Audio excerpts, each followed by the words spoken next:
harus bertanggung jawab dalam permasalahan ini. Rosi, Sabtu 3 Desember pukul 10 malam di Kompas TV. Sesaat lagi Anda akan menyaksikan Kompas Malam yang didukung oleh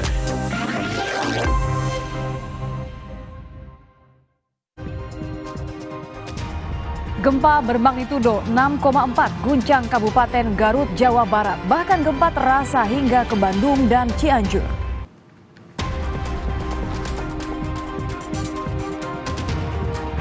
Seorang personel kepolisian dari Polda Kalimantan Tengah berpangkat Aibda ditemukan tewas di kampung narkoba di Palangkaraya.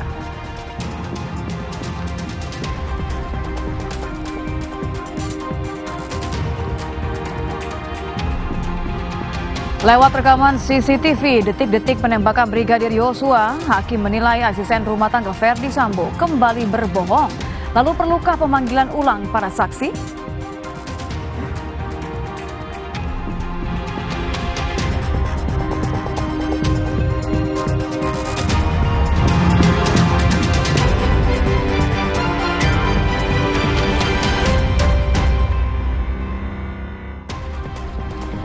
Selamat malam, saudara. Bagaimana kabar Anda? Semoga selalu sehat dan menaati protokol kesehatan. Selain 3 informasi utama tadi, Kompas Malam juga menghadirkan sejumlah sorotan utama lainnya. Selengkapnya hanya di Kompas TV Independen Terpercaya. Bersama saya, Nitya Anissa. Informasi pertama, saudara. Jadi gempa barusan sampai warga keluar.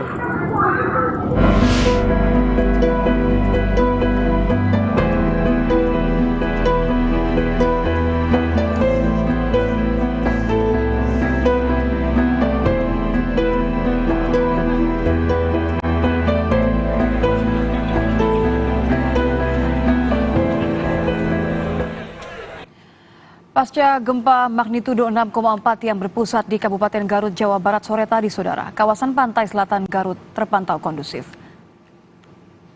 Ranca Buaya, Cicalobak aman, aktivitas seperti biasa. Inilah video amatir yang menunjukkan kondisi pasca gempa magnitudo 6,4 yang berpusat di Kabupaten Garut. Meski tidak menimbulkan korban jiwa, dari data sementara yang diperoleh BPBD Kabupaten Garut, 3 rumah dan 1 bangunan sekolah rusak. Tidak hanya itu, kondisi di kawasan pantai selatan yakni Pantai Santolo, Pantai Sayang Helang dan Cicalobak terpantau aman dan kondusif. Warga diimbau tetap waspada dan jangan termakan isu, terutama dengan beredarnya video berita bohong di media sosial mengenai gempa Garut. Setelah terjadi gempa barusan sampai warga keluar. Gempa magnitudo 6,4 yang mengguncang Garut juga terasa hingga Cianjur. Menurut Dandim 0608 Cianjur, Letkol Haryanto, hingga kini tidak ada korban jiwa akibat gempa. Namun ada beberapa laporan kerusakan bangunan rumah akibat gempa.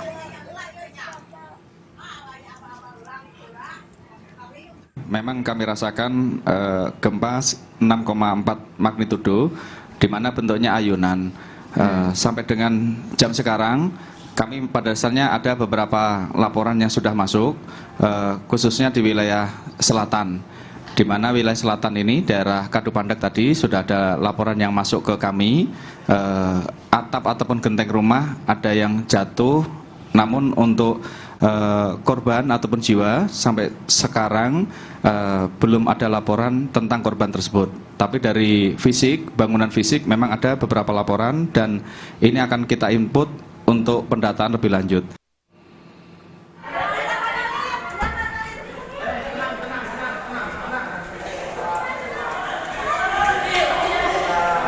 Saudara, gempa yang berpusat di Kabupaten Garut terasa hingga ke Kabupaten Bandung, Jawa Barat.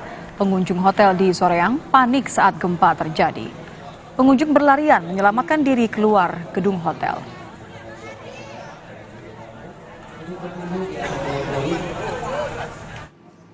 Badan Meteorologi, Klimatologi, dan Geofisika atau BMKG menyatakan gempa magnitudo yang berpusat di Kabupaten Garut berada di kedalaman 118 km dan tidak berpotensi tsunami.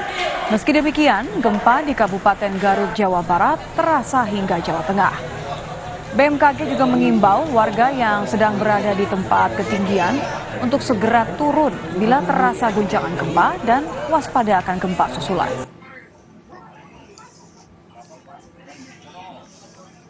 Terjadi gempa dengan kekuatan 6,4 pada pukul 16.49. Kemudian posisinya ini pada jarak 52 km barat daya Kabupaten Garut, Jawa Barat. Dan gempa ini cukup luas dampak yang dirasakan. Dampak guncangannya itu dari analisis kami ini dirasakan baik di Jawa Barat hingga sampai Jawa Tengah. Pusat gempa yang berada pada kedalaman 118 km itu tepatnya berada di dalam terak samudra. Getarannya terasa sampai Cianjur, iya. Ada di, tetapi tidak. Jadi di Cigenang dekat pusat gempa yang kemarin ini wilayah tersebut merasakan getarannya 2 mmi. Ini tidak begitu kuat. Tidak yang begitu. terasa kuat itu di Garut. Ini berpotensi tsunami, Bu? Tidak berpotensi. Sementara itu, Badan Nasional Penanggulangan Bencana atau BNPB menyatakan gempa magnitudo 6,4 yang mengguncang Kabupaten Garut juga dirasakan di Tasikmalaya dan Kabupaten Bandung. Dari data sementara, ada 3 rumah dan 1 sekolah di Kabupaten Garut yang rusak. Belum diketahui ada atau tidaknya korban jiwa.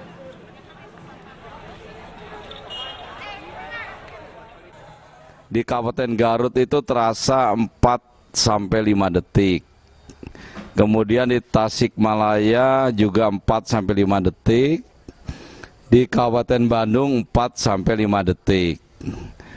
Kemudian kami langsung melaksanakan pendataan, yaitu para kepala BPBD di masing-masing daerah yang tadi saya katakan. Ini untuk sementara yang diperoleh adalah 3 unit rumah rusak di Kabupaten Garut dan 1 unit sekolah SD Jatiwangi 1 juga rusak. Tetapi sampai saat ini untuk korban jiwa belum dapat informasi. Tentunya saya dengan seluruh tim dan BPBD ini segera akan mengumpulkan informasi dan keterangan lebih lanjut. Untuk mengetahui kondisi pasca gempa di Kabupaten Garut, kita akan bergabung bersama jurnalis Kompas TV dari Ridwan Mustopa. Dan ada Fida Alatas di Cianjur, Jawa Barat. Selamat malam rekan-rekan. Saya ingin ke Ridwan terlebih dahulu. Ridwan, seperti apa kondisi di tempat Anda melaporkan pasca gempa tadi?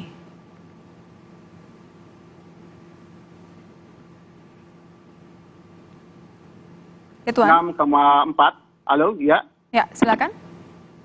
Ya, pasca gempa yang terjadi di Kabupaten Garut yang terjadi pada sore tadi sekitar pukul 16.49 waktu Indonesia Barat yang mengguncang Kabupaten Garut hingga hari ini, hingga saat ini, hingga malam ini kondisi di Kabupaten Garut kondusif, di mana aktivitas warga pasca gempa tadi berjalan seperti biasa. Meski demikian tadi warga sempat panik dan sempat berhamburan ke luar rumah seperti itu, Nitya. Dan juga saat ini memang rasa was-was masih dialami oleh warga. Namun demikian warga saat ini tetap waspada untuk menghindari adanya gempa susulan. Demikian, Nitya.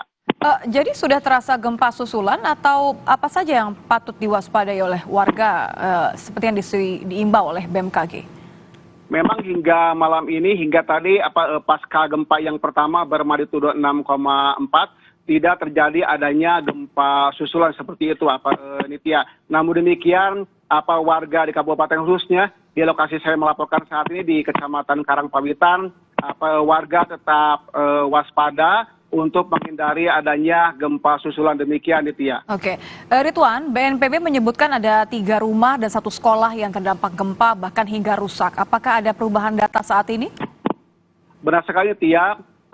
Data yang saya peroleh, data terbaru sekitar pukul 19.25 waktu Indonesia Barat yang kami terima dari Pusdalop BPBD Kabupaten Garut. Hingga saat ini memang rumah yang terdampak masih 3, ditambah satu sekolah, yaitu di Kecamatan Selaawi, di Kecamatan Pakenjing, dan juga di Kecamatan Ceklet. Tak hanya itu, pasca gempa sampai saat ini belum diperoleh data adanya korban jiwa maupun data yang luka-luka akibat gempa seperti itu. Namun demikian perlu disampaikan bahwa memang warga sempat panik dengan beredarnya video hoax yang menyebar luas di platform media sosial dan juga di WA grup milik warga seperti itu. Di mana dalam video tersebut banyak beredar video-video yang membuat warga menjadi panik, seperti halnya ada video-video yang memang kejadiannya bukan di Kabupaten Garut, tapi captionnya atau keterangannya diubah seakan-akan bahwa itu terjadi di Kabupaten Garut pasca gempa yang terjadi Sabtu sore seperti itu, Ditya. Ya, harus lebih hati-hati. Terima kasih, Ridwan. Saya akan beralih ke Fida Alatas di Cianjur, Jawa Barat. Fida, kalau kita simak tadi kan penjelasan dari BMKG dan BNPB serta gambar-gambar yang kami dapatkan soal gempa di Kabupaten Garut ini juga terasa hingga Cianjur. Bagaimana dengan lokasi Anda sekarang? Ya betul, Nitya. Sore tadi saat kami masih bertugas, tepatnya kami bertugas di Kecamatan Sayang, Cianjur. Ini gempa cukup terasa, intensitasnya cukup dapat dirasakan dan berlangsung selama kurang lebih 5 detik. Gempa ini juga dirasakan oleh seluruh orang atau masyarakat yang berada di sekitar RSUD Sayang, Kabupaten Cianjur. Selain dari RSUD Sayang, memang meskipun dampaknya kalau kita lihat di sekitar Kecamatan Sayang ini tidak terdampak, baik itu korban luka ataupun rumah-rumah atau bangunan yang rusak, Nitya. Namun memang di Kecamatan Kadupadak, Cianjur ini terdapat kerusakan satu rumah warga di bagian atap. Memang kalau dilihat dari lokasinya ini sekitar 3 hingga 4 jam dari sini.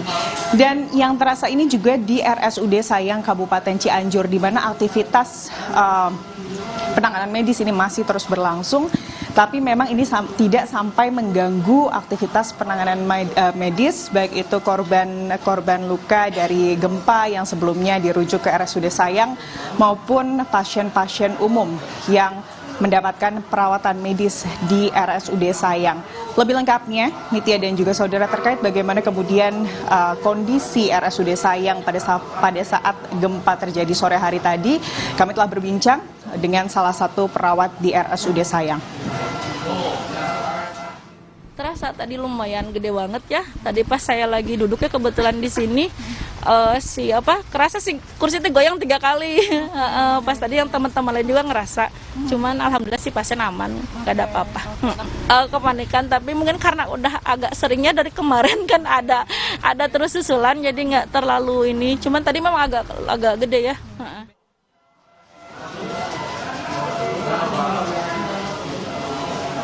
Nitya, hingga hari ini paling tidak BNPB ini melansir bahwa ada lebih dari 370 gempa susulan yang terasa di Cianjur, Jawa Barat semenjak tanggal 21 kemarin.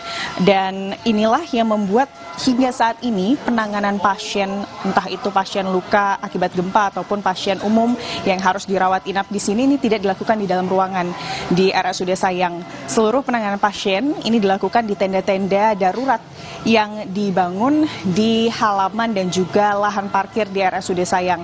Ini memang karena kalau melihat dampak dari gempa yang terjadi pada 21 November lalu, bangunan-bangunan di RSUD Sayang ini masih mengalami kerusakan dan sangat riskan jika kemudian para pasien ini ditempatkan di dalam bangunan.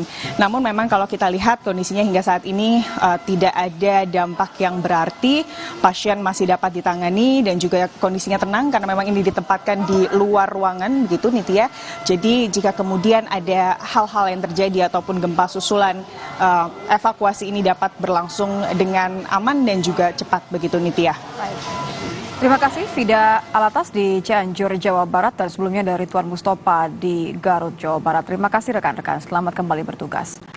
Informasi lain kami hadirkan usai jeda di Kompas Malam. Di antaranya seorang personel kepolisian dari Polda Kalimantan Tengah berpangkat Aibda ditemukan tewas di kampung narkoba di Palangkaraya.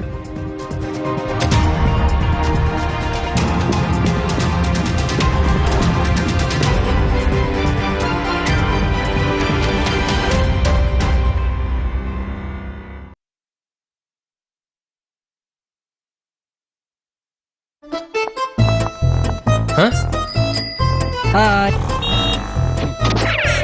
Ada yang viral nih. Pasti top cappuccino. Aroma dan rasanya khas Itali. Karena milky foamnya lebih tebal, melimpah. Ini baru cappuccino. Crunchy choco milknya perfecto. Delicioso. So Italiano. Enak. Top cappuccino yuk. The Italian taste of cappuccino. Dari Wingsput. Enak. Gentle Gen, kelopak deterjen tumbuhan, bikin tangan lembut. Kayak gak pernah nyuci. Bajunya juga lembut, wanginya juga tahan lama. Gak perlu pewangi pelembut lagi. Gentle Gen, kelopak deterjen tumbuhan. Indomie hype abis. Smoky creamy kebab Turki dan gurihnya rendang dimix di Indomie hype abis kebab rendang mix asik. Yuk cobain. Makin delicious, makin endes. Indomie hype abis kebab rendang mix asik. Langkahku tak pernah berhenti karena kesegarannya. Givija Perfume Beauty Body Wash baru dengan rose water dan argan oil merawat dan melembutkan kulitku saat mandi. Givija Perfume Beauty Body Wash Rose Water and Argan Oil baru. Wingscare. Neoremasil. Neoremasil, formula efektifnya redakan nyeri otot, nyeri sendi, dan pegal linu. Neoremasil, nyeri otot dan pegal linu reda, rezeki datang. Neoremasil.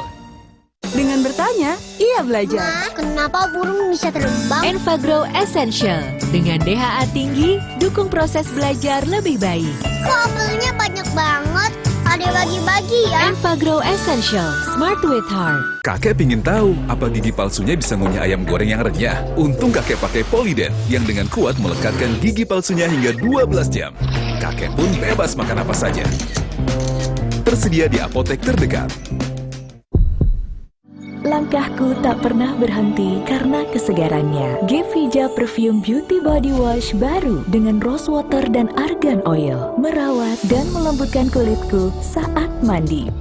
Busanya begitu lembut di kulit, perfumnya begitu harum, menjagaku tetap segar. Saat aku menjaga keindahan di depan mataku, selalu ada Givija Perfume Beauty Body Wash, Rose Water and Argan Oil baru. Refresh body and mind. Wingscare. Indomie hype abis. Smoky creamy kebab Turki dan gurihnya rendang dimix di Indomie hype abis kebab rendang mix asik.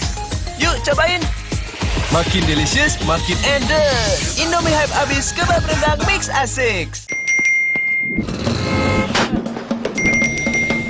Emangnya ada waktu buat sakit kepala? Panadol Extra, cepat redakan sakit kepala dan nyeri yang mengganggu. Dapat diminum sebelum makan dan tidak menyebabkan kantuk. Piring bersih masih bau. Ada yang histeris, guys! Bau terasi, bawang, sadis. Nih, ekonomi power liquid serai baru. Formula ekonomi serai yang mampu hilangkan bau. Cukup setetes, bersihkan semua bau sadis. Lemak dan bau bersih tuntas. Gimana wanginya? Surger. Ekonomi power liquid serai. Bau sadis hilang, bersihnya gak ada lawan. Wingscare. Hah? Hai. Ada yang viral nih. Pasti top cappuccino. Aroma dan rasanya khas Itali. Karena milky foamnya lebih tebal, melimpah. Ini baru cappuccino. Crunchy choco milknya perfecto. Delicioso. So Italiano. Enak. Top cappuccino yuk. The Italian taste of cappuccino. Dari Wingsput. Enak.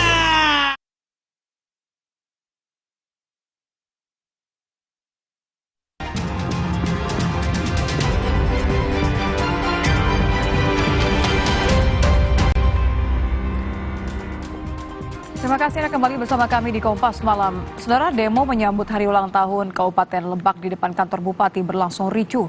1 mahasiswa dan 1 polisi terluka.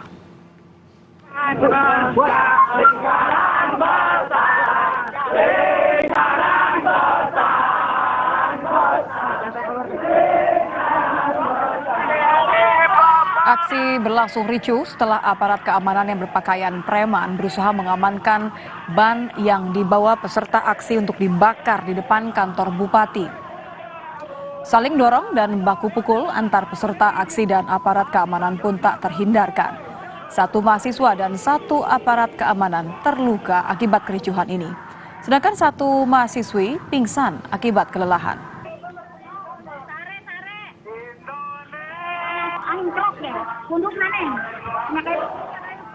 Mahasiswa menggelar demo karena kecewa kepada pemerintah kabupaten yang belum menuntaskan kesenjangan pembangunan, kesehatan, dan pendidikan bagi warga Lebak. Padahal tahun ini Kabupaten Lebak mendapatkan sejumlah penghargaan.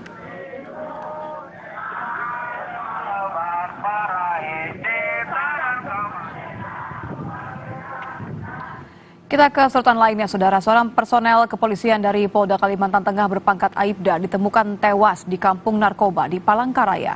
Polisi menangkap 6 terduga pelaku. Seorang polisi bernama Aibda Andre Wibisono ditemukan tewas dengan sejumlah luka di tubuh korban di kawasan kampung narkoba Puntun Palangkaraya. Ketika ditemukan, korban dalam kondisi kritis. Di tubuh korban terdapat bekas hantaman benda tumpul dan sayatan benda tajam.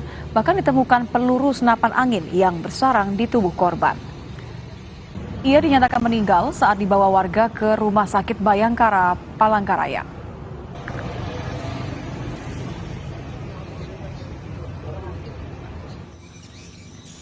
Polisi gabungan dari Polda Kalimantan Tengah, Polresta Palangkaraya, dan Polsek Pahandut melalui data dan informasi yang sudah dikantongi langsung memburu terduga pelaku.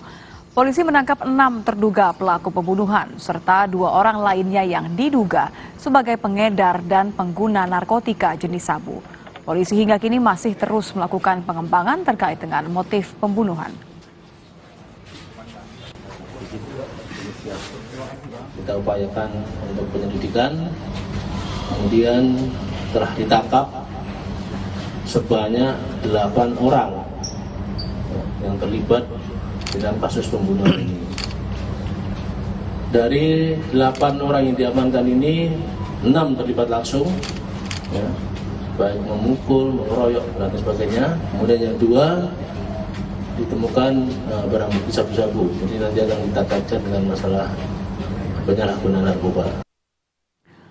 Masih terkait personel polisi, Saudara. Beredar di masyarakat video personel polisi berpangkat Aibda yang meminta Kapolri membersihkan institusi Polri dari mafia. Selain mafia, anggota Polri itu juga mengkritisi sistem di kepolisian. Aibda Aksan, personel Babin Kamtibnas Tanah Toraja, menjadi perbincangan setelah mengunggah video meminta Kapolri membersihkan mafia di institusi Polri. Aksan kecewa dimutasi dari Polres Palopo ke Polres Tanah Toraja karena membongkar perbuatan Kapolres Palopo terkait korupsi kendaraan dinas Polres Palopo.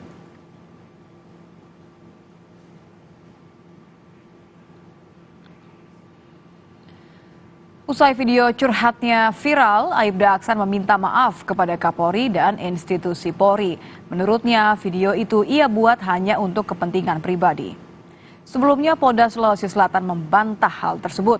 Menurut Kabid Humas Polda Sulawesi Selatan, apa yang disampaikan Aibda Aksa merupakan asumsi pribadi. Polda Sulawesi Selatan menambahkan video tersebut awalnya hanya dikirimkan kepada rekannya. Terkait dengan video saya yang tersebar luas di medsos, sebenarnya saya tidak ada niat untuk menyebarkan video itu karena saya hanya mengirim ke dua rekan saya atas nama Aibda Jakfar dan Bribka Baniringgi, hanya dikoreksi. Nah, yang pertama saya mengatakan bahwa masuk polisi bayar, yang kedua masuk perwira bayar, yang ketiga muntas pindah tugas harus bayar. Sebenarnya saya tidak bisa faktakan karena apa? Kalau saya menyebut anggota tersebut, maka saya jadi bumerang. Jadi secara pribadi saya minta maaf kalau video saya tersebar ke media sosial. Saya minta maaf Dan video viral yang dilakukan oleh saudara A, ya, anggota Polrestator, bisa kita sampaikan bahwa apa yang disampaikan di media TikTok itu tidak benar. Itu asumsi yang dibuat oleh yang bersangkutan. Bisa kita sampaikan bahwa hasil pemeriksaan di Propam Polda terkait dengan apa yang dibuat itu memang tidak terbukti, ya, sesuai dengan hasil pemeriksaan. Bisa kami jelaskan bahwa yang bersangkutan merasa kecewa karena ada permasalahan-permasalahan pribadi. Saudara, oknum anggota DPRD Kabupaten Pandeglang ditetapkan sebagai tersangka setelah diduga melakukan pelecehan seksual terhadap seorang perempuan. Satreskrim Polres Pandeglang menetapkan Y, anggota DPRD, sebagai tersangka pelecehan seksual terhadap AT, warga Pandeglang. Penetapan ini setelah polisi memeriksa saksi-saksi dan melakukan gelar perkara. Sementara itu tersangka melalui kuasa hukumnya akan melakukan gugatan pra-peradilan terhadap kasus ini. Kami juga akan memberikan tanggapan terkait penetapan tersangka. Klien kami meminta agar penasihat hukum untuk bisa menguji hasil gelar penetapan tersangka kepada klien kami dengan mengajukan gugatan pra-peradilan. Kehadiran Bupati Bangkalan yang menjadi tersangka kasus dugaan suap jual beli jabatan di peringatan Hari Anti Korupsi menuai kritikan dari banyak pihak, saudara. Menurut Indonesian Corruption Watch atau ICW, KPK seharusnya melakukan penahanan terhadap Bupati Bangkalan.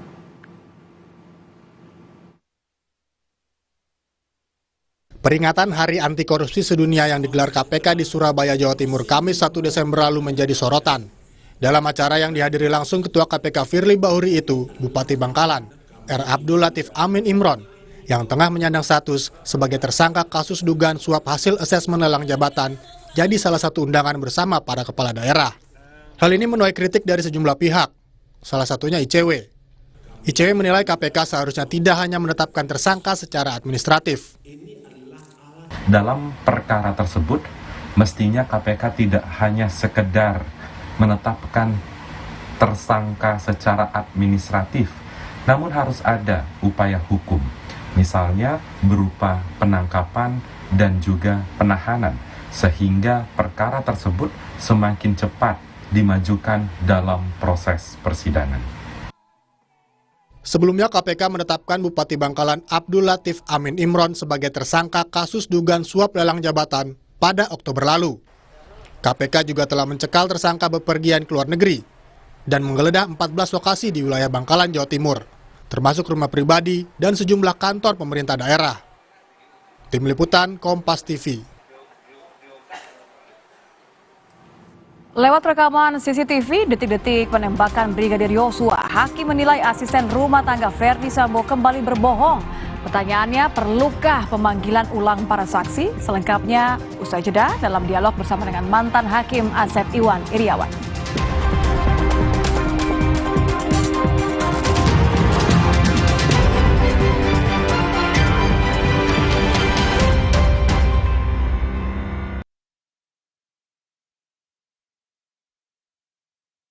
Top Cappuccino, milky foamnya lebih tebal dan crunchy chocomaltnya. Ini baru cappuccino. Beli 2, ekstra 1. Kopi yang delicioso, Top Cappuccino. Enak. Cobain, beli 2, ekstra 1. Dari Wings Food. Indomie hype abis. Smoky creamy kebab Turki dan gurihnya rendang dimix di Indomie hype abis kebab rendang. Mix asik. Yuk cobain. Makin delicious, makin endes. Indomie hype abis kebab rendang mix asik. Emang Vanis White lebih bagus dari pemutih? Coba aja ibu bandingin. Ayo, kinclongan mana? Bisa ngilangin noda? Pastilah, tapi nggak merusak pakaian. Nggak kayak pemutih ibu. Pilih yang beneran putih, Vanis White. Dengan bertanya, ia belajar. Ma, kenapa burung bisa terbang? Enfagrow Essential. Dengan DHA tinggi, dukung proses belajar lebih baik. Kok apelnya banyak banget? Ada bagi-bagi ya? Enfagrow Essential. Smart with Heart. Emangnya ada waktu buat sakit kepala? Panadol Extra, cepat redakan sakit kepala dan nyeri yang mengganggu. Dapat diminum sebelum makan dan tidak menyebabkan kantuk. Gentle Gen, kelompok deterjen tumbuhan. Bikin tangan lembut. Kayak nggak pernah nyuci. Bajunya juga lembut. Wanginya juga tahan lama. Gak perlu pewangi pelembut lagi. Gentle Gen, pelopor deterjen tumbuhan. Aku pilih Morinaga karena triple bifidusnya bantu jaga daya tahan tubuh dan dukung proses belajarnya serta optimalkan tumbuh kembangnya. Karena waktu tak bisa kembali. Morinaga. Saya pilih Entrasol dengan ekstrak buah zaitun dan tinggi serat. 4 kali lebih kuat tangkal radikal bebas. Bantu jaga kesehatan jantung saya. Tinggi proteinnya bantu jaga massa otot saya. Entrasol. Ada yang histeris, guys! Bau terasi, bawang. Ekonomi Power Liquid Serai baru. Setetes bersihkan semua bau sadis. Swagger. Ekonomi Power Liquid Serai. Bau sadis hilang, bersihnya gak ada lawan. Hah? Hai. Ada yang viral nih, pasti top cappuccino. Ini baru cappuccino. Delicioso Italiano. Enak. The Italian taste of cappuccino dari Lisco. Langkahku tak pernah berhenti karena kesegarannya. Gevija Perfume Beauty Body Wash baru dengan rose water dan argan oil merawat dan melembutkan kulitku saat mandi. Busanya begitu lembut di kulit, perfumnya begitu harum, menjagaku tetap segar. Saat aku menjaga keindahan di depan mataku, selalu ada Gevija Perfume Beauty Body Wash, rose water and argan oil baru. Refresh body and mind. Wingscare.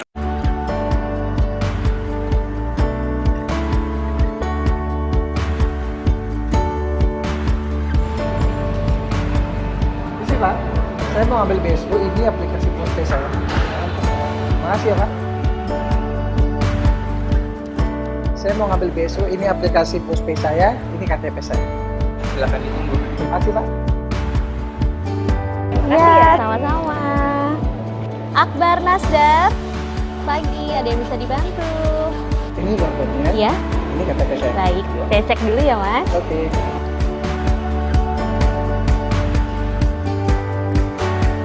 Alhamdulillah, cepat dan mudah. Ayo yang belum cairkan dana BSO segera datang di kantor pos terdekat, bawa KTP dan juga QR code di aplikasi Postpay. Mudah dan cepat, hari Sabtu dan Minggu kantor pos tetap buka loh.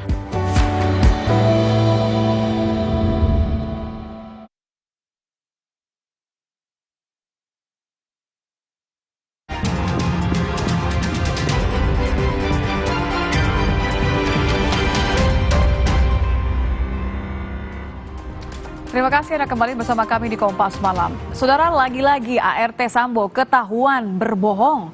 Ketua Majelis Hakim Muhammad Suhel menyoroti beda keterangan ART Ferdi Sambo di muka sidang. Ketika diputar rekaman CCTV Dirianto alias Kodir terlihat keluar masuk rumah dinas Ferdi Sambo. Kebenaran pun dipertaruhkan. Perlukah memanggil kembali para saksi di muka sidang? 48 masih yang mulia.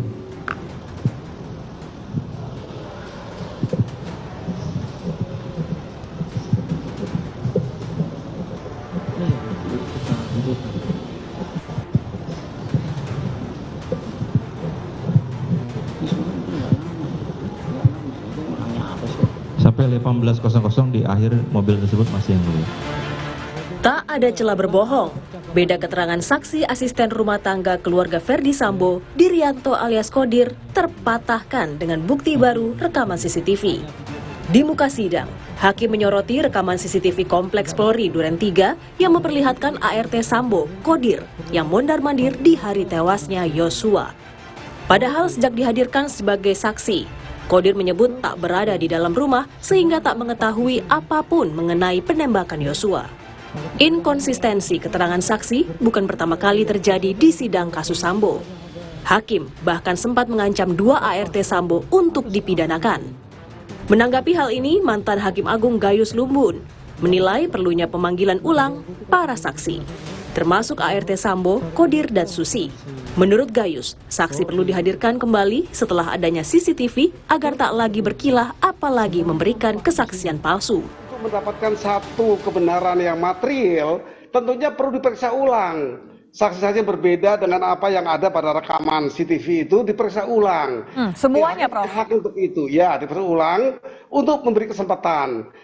Diingatkan, Anda telah disumpah tetap kepada kebohongan yang berbeda dengan isi dari rekaman itu, atau Anda akan merubah. Itu diberi kesempatan supaya sidang bisa menemukan kebenaran yang material, yang sesungguhnya yang mana dari yang lebih dari satu. Kalau bagi pribadi saya dan banyak orang, tentu teknologi rekaman ini sudah cukup harus dipercaya. Masih adanya korban hidup ketika itu. Nah, ini kan berbeda, narasi mengatakan saling tembak-menembak dan korban telah meninggal. Ini perlu digali secara material.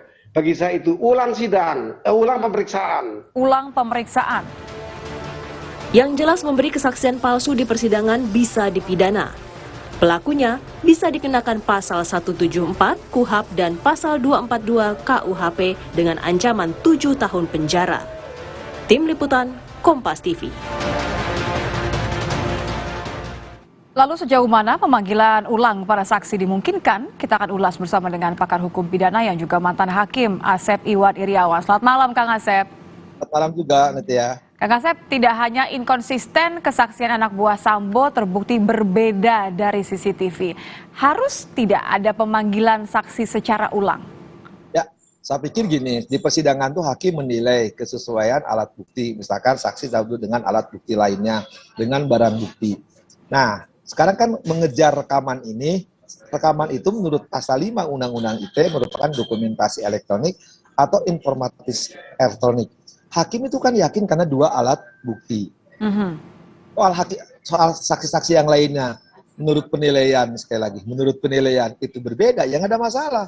Kan dulu ruangnya ada, mereka bisa dijadikan saksi palsu. Tapi kalau tidak dijadikan palsu, nah tinggal hakim, yakin yang mana. Ini kan udah untuk menerangkan keadaan, ya. Oke, maaf saya potong. Berarti kesaksian dari Kodir dan adanya CCTV bahwa ia tidak benar, tidak mengetahui ia sempat masuk, ini seberapa penting? Kalau dari angka 1 sampai 10, scale-nya berapa? Nah, cuma 2. Cuma 2? Kenapa masa. cuma 2, Kang? Kan yang dibuktikan itu peristiwa pembunuhan. Ketika kejadian pembunuhan, siapa yang melakukan, siapa yang menyuruh, siapa yang membantu itu. Nah, soal ini kan sebenarnya mau dikaitkan, apakah setelah ini Sambo itu nembak atau enggak, ya? Karena berkaitan dengan sarung tangan, ya. Hanya itu. Nah, sekarang yang menerangkan yang menembak sarung tangan itu udah lebih dari 2. 1, sendiri mengatakan, Romer mengatakan, Arif mengatakan, Ridwan mengatakan, itu udah 4, ya. Tambah lagi sekarang dengan CCTV, bukti elektronik. Jadi kalau ini udah ada, ngapain panggil saksi? Apalagi saksi yang mau dipanggil itu si Kodir sama Zosi, yang selama ini bohong. Ya, pengadilan bukan untuk memaksa mereka, ya, sesuai cocok-cocokan atau sesuai, tidak. Hakim menilai keterangan saksi satu sama lain. Ya, jadi kalau sekarang alat buktinya lebih dari 2, ya, saksinya udah 4 loh minimal yang kita ketahui. Ya, itu bersesuaian. Apalagi dengan ini. Jadi jangan paksakan, ngapain? Sidang tambah lama, ngedengar orang bohong, ngapain dengerin lagi? Ya, itu melanggar aja sederhana mudah biar ringan. Sebenarnya kan 340 sudah terbukti. Nah, cuman jadi masalah siapa lagi yang nembak. Nah, ini kan rekaman ini untuk membuktikan, ya, tadi orang-orang ini, ya, sekali lagi orang-orang yang di luar itu apakah keterangan Romer, keterangan Ridwan ini benar apa enggak, termasuk Eliezer yang baru ini. Nah, menurut saya sudah cukup 4 orang itu bersesuaian, didukung lagi oleh dokumentasi alat elektronik. Ada pengaruhnya nggak kalau untuk membuktikan kemudian ada skenario yang dirancang khusus oleh Sambo untuk menutupi dan lain-lain? Itu kan membuktikan bahwa sebelumnya itu kan pembunuhan, tapi kan dikira rekayasa tembak-menembak. Nah, ketika tembak-menembak ini sebenarnya bukan, malah si Sambo juga ikut nembak. Terbukti kan setelah itu kan senjata itu ada. Kemudian juga sarung tangan. Soal sarung tangan disangkal atau tidak diketahui soal lain, tapi minimal 4 saksi sudah mengatakan itu bersesuaian. Didukung pula nanti kan. Nah, soal pola di luar itu apa yang terjadi, nanti justru ini untuk membuktikan juga. Masa di luar aja tahu kelirik bisa orang jalan-jalan ya, asisten rumah tangga. Masa 2 terdakwa yaitu KM sama RR tidak mendengar. Yang di luar aja panik jalan-jalan gitu kan. Jadi kalau menurut Anda nggak perlu untuk pemanggilan saksi ulang, apa yang perlu dilakukan supaya memastikan bahwa saksi ya tidak boleh dong mengatakan hal-hal yang sifatnya bohong? Ya, karena mereka menjadi saksi sebelumnya, kan seharusnya sebelumnya dulu tuh kan ketika mereka bohong, hakim memproses mereka menjadikan terdakwa, kan? Nah, kalau sekarang saksi udah mau berakhir, ngapain manggil lagi kayak siaran ulang gitu kan? Jadi saya pikir udah bagi hakim udah cukup, ya, udah cukup untuk membuktikan adanya penembakan, atau adanya pembunuhan dilakukan oleh ABCD tadi gitu kan. Tapi kan ada kemudian kepentingan untuk menjamin tidak ada kebohongan di sidang. Kita ingat bahwa hakim sempat mengancam untuk memidanakan para saksi, Kang Asep? Itu dari awal, kan saya bilang, kalau konsisten tuh hakimnya harus konsisten. Kenapa nggak dijadikan terdakwa? Mereka tuh ketika bohong udah diingatkan, gunakan 174, gunakan 242. Kalau sekarang udah digunakan, sudah lewat waktunya, gitu. Kalau mengulang-ulang, nanti seolah-olah nih, pengadilan tuh untuk menyamakan persepsi, untuk menyamakan perkataan. Terlambat jadi begitu ya? Nah, udah terlambat, lagi pula mengulang ngapain? Toh hakim udah punya, saksi ini kan banyak. Dari semua kesesuaian itu justru minimal 2 alat bukti kan, hakim yakin minimum 2 alat bukti 183. Nah sekarang itu udah terbukti gitu. Kita malah sekarang menunggu cepat jaksa tuntut hanya menunggu di kelompok 5 ini tinggal 2 kan, itu disilangkan dengan PC sama PS kan, walaupun yakin CFS ini CFS ini akan menyangkal, tapi kan hakim sudah tahu ngapain dia nyangkal gitu kan, kalau ujungnya udah ketahuan dan titik parsel-parsel lain itu sebenarnya udah terangkai, udah jadi itu 340 itu terbukti. Oke, jadi sebenarnya kalau kita ngomongin soal kepentingan, tidak ada kepentingan bagi hakim untuk menentukan apakah saksi terutama ART Sambo ini berkata yang sejujurnya atau tidak gitu ya? Ya, kalau udah pasti, kalau terserah kalau nanti si Sambo kemudian Putri menyangkal itu kan diatur di KUHP 189 ayat 3. Keterangan dia hanya berlaku bagi dirinya sendiri. Ya, karena apa? Dia mau nyangkal kayak mau ingkar, itu urusannya dia. Tapi alat bukti lain menunjukkan bahwa mereka melakukan perbuatan itu. Apalagi kalau kita dengar keterangan kemarin Eliezer kan yang sebagai saksi tapi diperlakukan sebagai terdakwa. Itu terang benderang, runtut, tidak bohong. Tapi ini kan idealnya ya, ini idealnya menurut Kang Asep. Kalau Anda melihat majelis hakim akan mengambil sama seperti yang Anda prediksikan atau justru malah mengambil yang tadi, mengulang kembali? Kalau saya pengalaman di praktik nggak pernah, saya yakin tidak akan mengulang. Sekarang aja mereka keteteran, waktunya mau habis, menjelang Natal, menjelang Tahun Baru, ya, kemudian masa tahanan mau habis, bagi dia sebenarnya udah dipegang semua, kan. Sekarang memanggil lagi yang pembohong, ngapain? Percuma kan, habisin waktu, toh keterangannya akan sama juga gitu. Okay. Saya yakin KPN tidak akan memanggil lagi. Ngapain memanggil lagi gitu kan? Siapa dengan kalau justru kan ada saksi lain yang belum diperiksa, ahli balistik, ahli forensik ya. Kemudian saksi yang menguntungkan, sekali menguntungkan dia justru itu yang lebih penting ya. Ini yang lebih penting. Kalau sekarang pembohong dihadirkan lagi, ya bohong lagi. Ini tambah bikin jengkel. Tambah bikin jengkel, tambah bikin yakin nggak untuk memberikan hukuman maksimal bagi para terdakwa? Kalau soal hukuman kan Nabi kan menunggu hakim diyakinkan nunggu keterangan ahli balistik atau forensik untuk mencocokkan dengan keterangan saksi yang sebelumnya dan kemudian juga saksi yang menguntungkan dari pihak terdakwa. Baru hakim ambil sikap. Tapi kalau saya lihat perjalanan sikap-sikap hakim ya menanyakan ini dan pembiaran terhadap pertanyaan-pertanyaan yang tidak bermutu. Sebentar, pembiaran terhadap pertanyaan yang tidak bermutu. Kemarin coba. Kan lucu, waktu Eliezer ditanya, untuk Eliezer yang bakatnya rendah, ternyata cerdas. Ya, di luar itu ternyata cerdas. Jawaban-jawaban Eliezer kan bikin cerdas. Coba, nanya yang nggak penting pertanyaan, coba. Yang tidak ada kaitannya dengan dakwaan. Itu muncul kan. Itu kan, maaf ya, saya katakan, itu pertanyaan konyol. Saya bilang, biar didengar tuh. Pertanyaan konyol yang tidak bermutu. Kan harusnya pertanyaan itu mengejar unsur. Dan hakimnya udah nggak mengingatkan. Tanya pertanyaan, jangan diulang, yang berkaitan dengan dakwaan. Nah pertanyaan coba. Kemarin Al menanya, kenapa? FS mengapa sarung tangan? Bagus tuh Eliezer, tanya aja sama si FS, jangan tanya saya. Itu kan nggak bermutu. Kemudian nanya lagi tuh, ada penasihat hukum perempuan nanya yang, aduh ya Tuhan, saya bilang sekali lagi sering saya katakan, saya nggak takut ya, silakan rekam. Sekolahnya di mana sih? Pertanyaan tuh nggak sekali lagi ya, di dakwa pembunuhan tanya unsur pembunuhan, jangan pertanyaan yang nggak jelas gitu. Nah ini yang bikin lama kan. Yang bikin lama. Kalau Anda lihat kecenderungannya, Anda masih merasa bahwa tidak akan diberikan hukuman yang maksimal kalau melihat kemudian gaya dan kebiasaan dari para majelis hakim, terutama di PN Jaksel ya, kita bicara soal ini. Kalau kemarin lihat saya dari pertanyaan-pertanyaan majelis, nampaknya saya bisa baca majelis ini ya tidak akan menjatuhkan maksimal. Walaupun saya menginginkan kalau saya hakimnya ya matiin sama saya tuh, ya. Tapi nampaknya hakim tidak akan jatuhkan hukuman itu. Saya nampaknya membaca hukuman juga seumur hidup juga tipis. Kelihatannya mainnya di penjara. Dan itu pasti mengecewakan kita publik semua. Kalau lihat dari gaya hakim menanya dan gaya hakim bersikap. Yang paling gampang standarnya apa? Pembiaran pembohongan tadi yang tidak dijadikan terdakwa. Ya, itu. Kemudian juga perlakuan ketika memeriksa sebagai saksi. Kemarin di Eliezer harusnya kan dibatasin Eliezer. Coba nanti Eliezer kan belum sebagai terdakwa, mau ditanya apa lagi? Eliezer sebagai terdakwa kemarin kan dia tuh saksi untuk KM dan RR. Tapi pertanyaannya justru memperjelas perbuatan seperti terdakwa begitu ya. Jadi besok kalau dia sebagai terdakwa mau ditanya apa gitu. Selesai kan? Nah, artinya di situ saya bisa membaca. Nah, dan juga jadi pertanyaan saya kan sekarang membuktikan dia sebagai JC harusnya, tapi kebetulan ya sekali lagi Tuhan membuka jalan ya bahwa Eliezer ini seorang yang kooperatif, kemudian juga sangat runtut, sangat konsisten.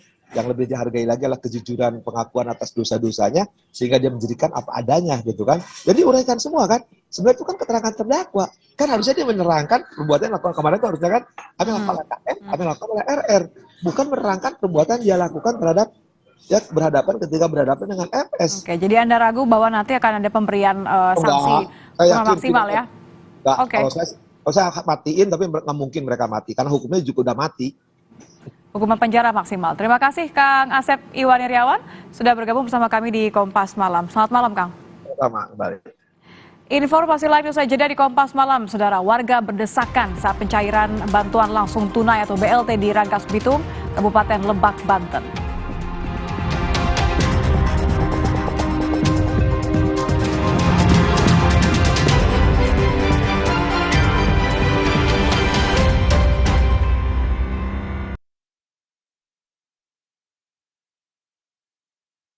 Click to change. Apple Mint. Grape. Juicy. Double. Let's make change. SA Change. Kilaf sama makanan. Gue sih sering banget. Terus ya nyesel banget sih. Habis makan langsung Benekol. Plan Stanol esternya hajar kolesterol dari makanan yang habis kita makan. Nutrif Benekol. Cara enak turunkan kolesterol. Saya pilih Entrasol dengan ekstrak buah zaitun dan tinggi serat. 4 kali lebih kuat tangkal radikal bebas. Bantu jaga kesehatan jantung saya. Tinggi proteinnya, bantu jaga massa otot saya. Entrasol. Katanya cinta tapi nggak ada akses. Ayo tunjukin bukan main, dari kecil lama-lama jadi bukti. Bukan main, bukan main. Kakek pingin tahu apa gigi palsunya bisa ngunyah ayam goreng yang renyah. Untung kakek pakai Poliden yang dengan kuat melekatkan gigi palsunya hingga 12 jam. Kakek pun bebas makan apa saja. Tersedia di apotek terdekat. Gak dingin aja, tetap segar. Yuk, Aqua dulu. Datang dari sumber alam yang terlindungi, murninya air mineral Aqua, berikan air minum berkualitas. Apapun aktivitasmu, Aqua dulu. Indomie Hype Abis. Smoky creamy kebab Turki dan gurihnya rendang dimix di Indomie Hype Abis kebab rendang mix asik. Yuk cobain. Makin delicious, makin endes. Indomie Hype Abis kebab rendang mix asik. Katanya cinta tapi nggak ada akses. Ayo tunjukin bukan main, dari kecil lama-lama jadi bukti. Bukan main, bukan main.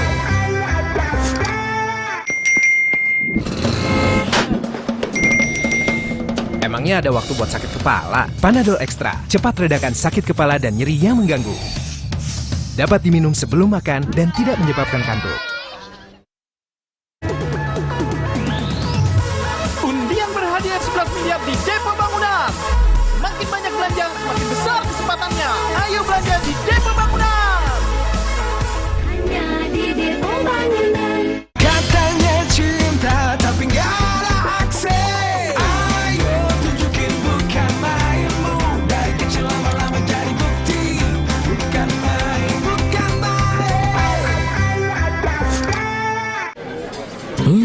Kilaf sama makanan. Gue sih sering banget. Terus ya nyesel banget sih. Habis makan langsung Benekol. Plan Stanol esternya hajar kolesterol dari makanan yang habis kita makan. Nutrif Benekol. Cara enak turunkan kolesterol. Hai, tahukah Anda? Cuma Entrasol yang tinggi serat dan mengandung ekstrak buah zaitun. Bantu jaga kesehatan jantungku. Rendah laktosanya bikin nyaman di perutku. Entrasol. Sari gandum Big Pack. Buat sharing rame-rame, isinya nggak pelit cuy, anti berantakan. Cocok juga buat online, non-stop seharian. Sari gandum, seenak itu, sekenyang itu. Dengan bertanya, ia belajar. Ma, kenapa burung bisa terbang? Enfagrow Essential. Dengan DHA tinggi, dukung proses belajar lebih baik. Kok apelnya banyak banget? Ada bagi-bagi ya? Enfagrow Essential, Smart with Heart. Katanya cinta, tapi nggak ada akses. Ayo tunjukin bukan mainmu. Dari kecil lama-lama jadi bukti. Bukan main, bukan main.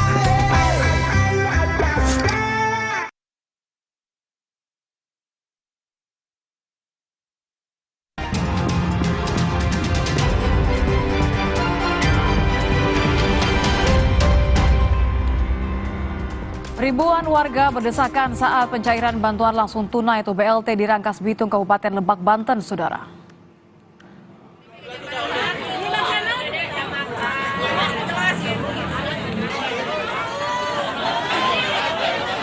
Warga penerima BLT berdesakan berebut antrean di Aula Kecamatan Rangkas Bitung untuk mencairkan dana sebesar Rp600.000 yang disalurkan Dinas Sosial Kabupaten Lebak, Banten. Kerumunan semakin menjadi saat warga dari 5 kecamatan terus berdatangan ke lokasi. Warga mengaku telah antre sejak pagi, namun banyaknya warga yang datang membuat kondisi kian semrawut. Beberapa warga bahkan jatuh dan pingsan akibat tidak kuat berada di dalam kerumunan antrean. Saya minta kerjasamanya. Kita ke sorotan lain, Saudara. Presiden Joko Widodo semobil dengan Gubernur Jawa Tengah Ganjar Pranowo saat menghadiri acara puncak Hari Ulang Tahun ke-77 PGRI di Semarang, Jawa Tengah. Jokowi dan Ganjar naik mobil kepresidenan berplat Indonesia. Momen kebersamaan ini dibagikan Ganjar di akun Instagramnya.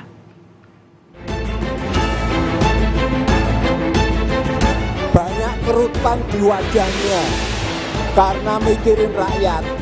Ada juga yang mikirin rakyat sampai rambutnya putih semua, ada.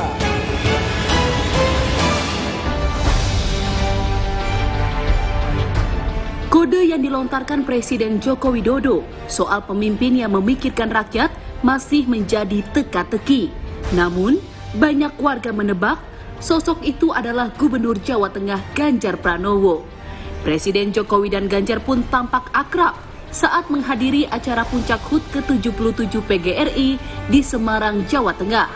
Keduanya kompak mengenakan baju PGRI, bahkan tampak bersama semobil. Presiden Jokowi dan Ganjar naik mobil kepresidenan bertuliskan plat Indonesia. Momen kebersamaan Jokowi dan Ganjar dibagikan Gubernur Jawa Tengah ini di akun Instagramnya.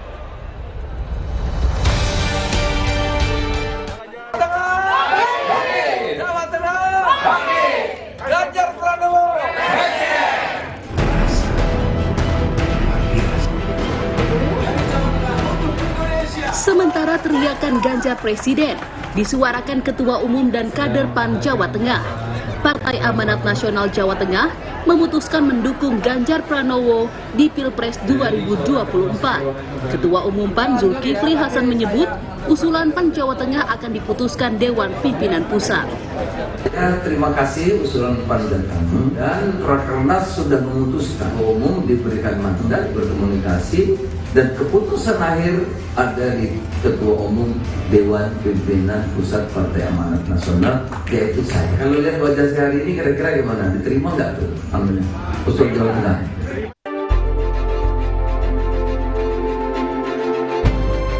Diusulkan PAN Jawa Tengah jadi capres, Ganjar menjawab antar partai akan berbicara satu sama lain. Ganjar juga meminta semua pihak menghormati aturan masing-masing partai. Ya pasti antar partai akan berbicara. Ya masing-masing ada aturannya untuk kita hormati. Sementara Menteri BUMN Erick Thohir juga hadir dalam acara launching bakal caleg PAN Jawa Tengah yang mengusulkan Ganjar sebagai capres. Dalam acara itu, Ketua Umum PAN Zulkifli Hasan turut menyinggung ciri pemimpin berambut putih dan punya kerutan wajah yang sempat dilontarkan Jokowi. Zulhas bilang, Erick juga punya kerutan di wajah. Tim Liputan Kompas TV.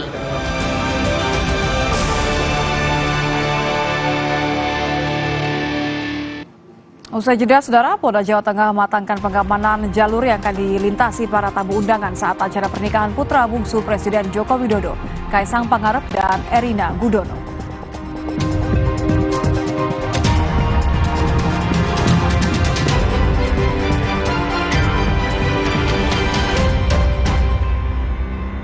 To change. Apple mint.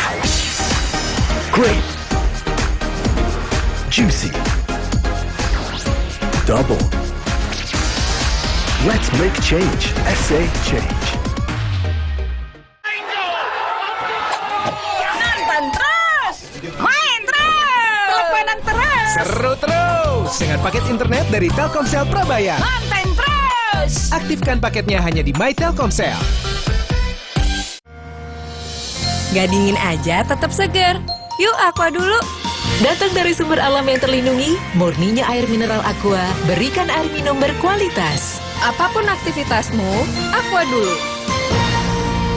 Indomie hype abis. Smoky creamy kebab Turki dan gurihnya rendang dimix di Indomie hype abis kebab rendang mix asik.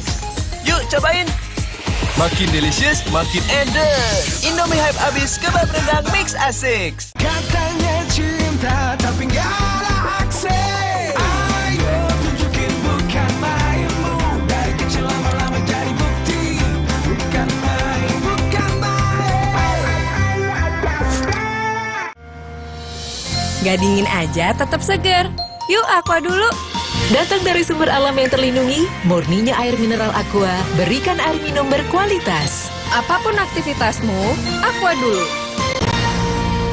Dengan bertanya, ia belajar. Ma, kenapa burung bisa terbang? Enfagrow Essential. Dengan DHA tinggi, dukung proses belajar lebih baik. Kok apelnya banyak banget?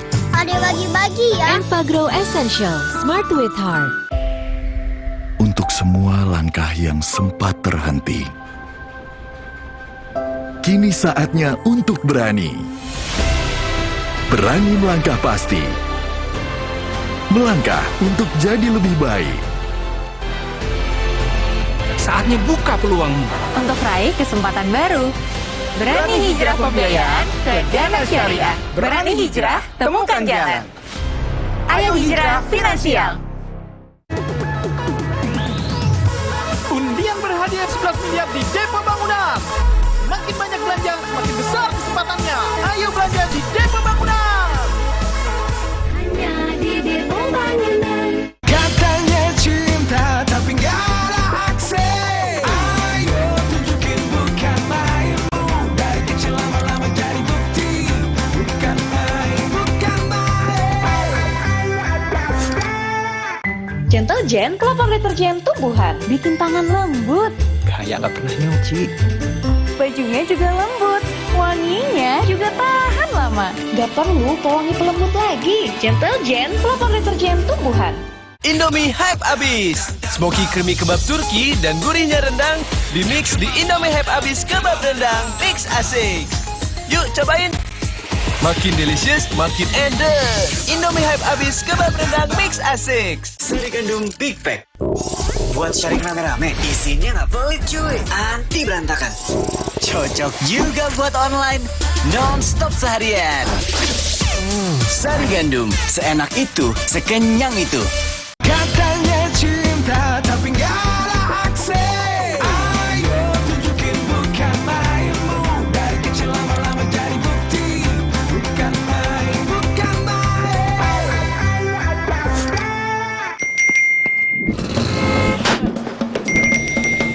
Emangnya ada waktu buat sakit kepala? Panadol Extra, cepat redakan sakit kepala dan nyeri yang mengganggu. Dapat diminum sebelum makan dan tidak menyebabkan kantuk.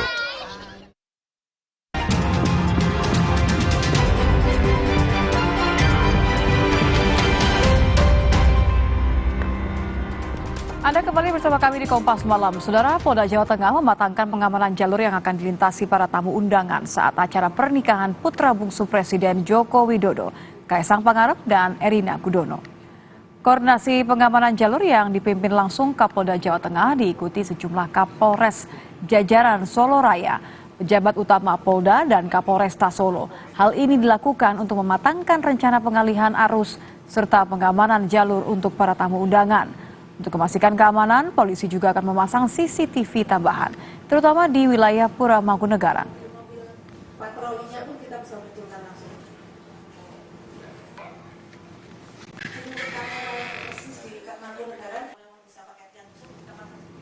Demikianlah informasi di Kompas Malam. Terima kasih Anda sudah bersama kami hanya di Kompas TV Independen Terpercaya. Saya Titi Anissa. Terima kasih. Sampai jumpa.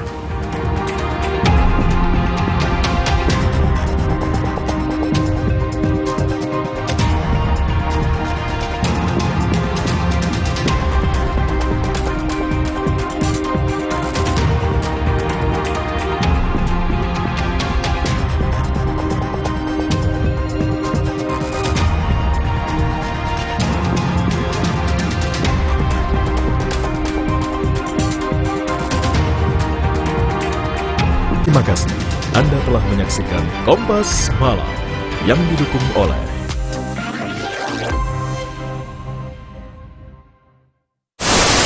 Hah? Kok TV-nya mati? Siaran analog Kompas TV di beberapa wilayah akan dihentikan. Untuk menikmati tayangan lebih tajam dan jernih, beralihlah ke Kompas TV Digital. Lebih lanjut, klik kompas.tv/pindah ke digital. Ayo, masuki era digital bersama Kompas TV.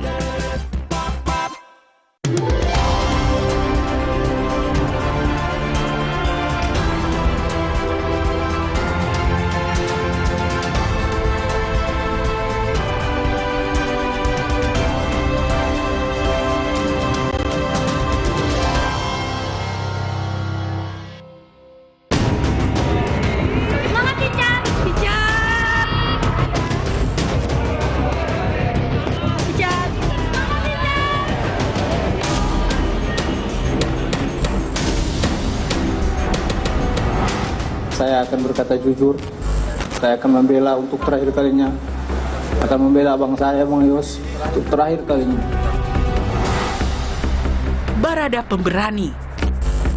Keberanian Barada Richard Eliezer berkata jujur di awal bulan Agustus lalu menjadi titik awal terbongkarnya skenario tembak-menembak karangan Ferdi Sambo. Kita tanyakan kenapa yang bersangkutan merubah. Ternyata pada saat itu saudara Richard mendapatkan janji dari saudara FS akan membantu atau memberikan SP3 terhadap kasus yang terjadi. Namun ternyata faktanya Richard tetap menjadi tersangka. Atas dasar tersebut, Richard menyampaikan akan mengatakan atau memberikan keterangan secara jujur dan terbuka. Richard minta disiapkan pengacara baru serta tidak mau dipertemukan dengan saudara FS. Richard kemudian menuliskan keterangannya, menjelaskan secara urut mulai dari Magelang sampai dengan TKP Duren 3 dan mengakui bahwa dirinya menembak saudara Joshua atas perintah dari saudara FS. Sejak kejujurannya berdampak besar pada pengungkapan kasus pembunuhan sahabatnya Brigadir Yosua Huta Barat, sosok Barada berusia 24 tahun ini semakin disorot. Richard semangat! Richard semangat ya! Richard yang masih berpangkat Bayangkara II atau golongan Tamtama ini lulus dari pendidikan Brimob tahun 2020. Sebagai lulusan yang masih baru, Richard pernah ditugaskan di Manokwari, Papua Barat. Lalu pada penghujung tahun 2020, Richard kembali ditugaskan sebagai anggota Satgas Tinombala di Poso, Sulawesi Tengah. Richard lalu bergabung dengan Divisi Propam Polri pada akhir November 2021. Dari situlah ia ditugaskan menjadi ajudan Ferdi Sambo yang saat itu menjabat sebagai Kepala Divisi Propam Polri. Tak disangka, tugas Richard sebagai ajudan Sambo ternyata membawanya pada kasus pembunuhan Brigadir Yosua. Konsistensi Richard Eliezer berkata jujur kembali ia buktikan dalam persidangan Rabu 30 November. Richard begitu lancar dan sangat detail menceritakan ihwal penunjukan dirinya oleh Ferdi Sambo untuk menghabisi nyawa Yosua. Yosua sudah melecehkan ibu di Magelang. Dia lihat ke saya baru bilang, memang harus dikasih mati anak itu. Nanti kau yang tembak Yosua ya. Karena kalau kamu yang tembak Yosua, saya yang akan jaga kamu. Tapi kalau saya yang tembak, tidak ada yang jaga kita. Dia bilang begitu. Jadi skenario-nya di 46, Chat. Jadi nanti skenario-nya, ibu dilecehkan sama Joshua, baru ibu teriak, kamu dengar bagaimana, kamu... Ibu bersama gimana, coba cerita. Ibu dilecehkan Joshua, ya. Baru ibu teriak, kamu dengar, kamu respon, Joshua ketahuan, Joshua tembak kamu tembak balik Joshua, Joshua yang mati. Dia jelaskan begitu yang mulia. Baru setelah dia menjelaskan itu, saya kaget yang mulia. Saya, ini saya mau disuruh untuk bunuh orang ini ya. Saya kaget, saya takut yang mulia. Itu sudah kacau pikiran saya yang mulia. Sudah kacau, tertekan saya yang mulia. Baru dia bilang, sudah kamu tenang aja. Kamu aman karena posisinya kamu itu bela ibu pertama. Yang kedua, kamu bela diri. Kamu bela diri kamu karena kamu ditembak duluan. Jadi kamu aman, Chan. Demi menebus rasa bersalah akan kematian sahabatnya Yosua, Richard Eliezer pun berjanji di hadapan keluarga inti almarhum Yosua. Saya akan berkata jujur. Saya akan membela untuk terakhir kalinya. Akan membela abang saya, Bang Yos, untuk terakhir kalinya. Saya siap untuk apapun yang akan terjadi dan apapun putusan untuk diri saya. Terima kasih.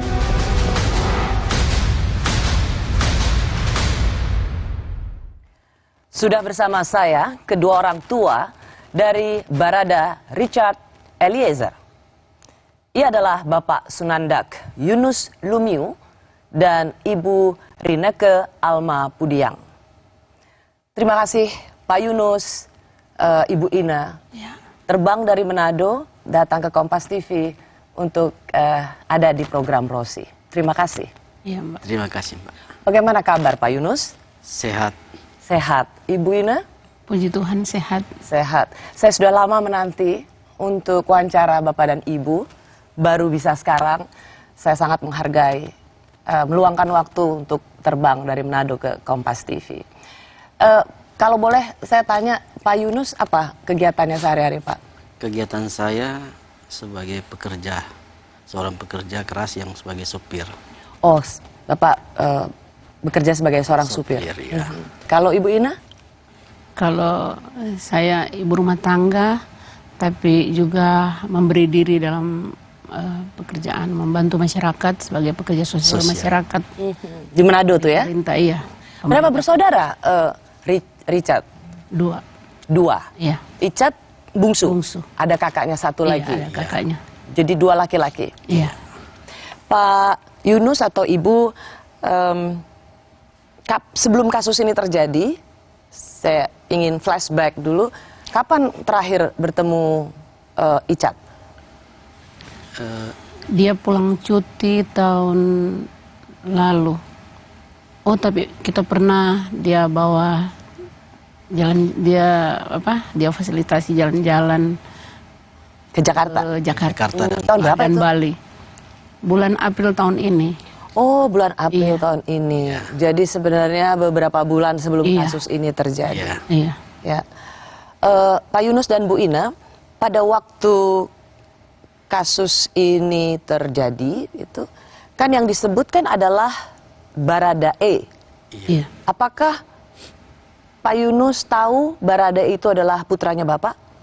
Yang saya tahu pribadi, kita hanya lihat dari televisi saja. Nah, televisi baru kita tahunya tanggal berapa ya? 8 peristiwa, tanggal 8, 9, 10, tanggal 11 apa tanggal 12, hari Selasa waktu itu. Peristiwa hari Jumat tanggal 12. Kita tahunya dari berita di televisi, terus saya WA ke Richard, tapi dia bilang, Mama cuma ada masalah sedikit, tolong doakan, cuma itu, nggak usah khawatir, ada masalah sedikit, cuma masalah sedikit dia bilang, tapi kita nggak tahu, nanti tahu jelas setelah fotonya keluar. Fotonya keluar di media, baru situ ternyata memang bukan masalah kecil, tapi masalah yang sangat besar. Karena ternyata panggilannya Icat ya, bukan Eliezer. Sehingga kan nyebutnya Barada E. Waktu di pemberitaan bilang Barada E itu langsung terasosiasi ini Icat atau ini orang lain? Sudah kepikiran ke situ, ke Barada E itu Richard. Lalu kemudian bulan September 2022 tahun ini banyak yang ingin mewawancarai Bapak dan Ibu. Tapi saya kalau lihat itu tampak di rumah Bapak Ibu itu sudah digembok. Apa memang Bapak dan Ibu pergi dari rumah? Dan untuk alasan apa? Kita dijemput dari Brimob tanggal 20 Juli. 20 Juli kita dijemput dan dibawa ke Makobrimob Kelapa II untuk keamanan. Karena kan takutnya waktu itu sudah mulai, fotonya kan sudah mulai keluar, mulai beredar. Jadi kita sudah mulai takut memang waktu itu, sangat takut karena masalah keamanan itu, Bu.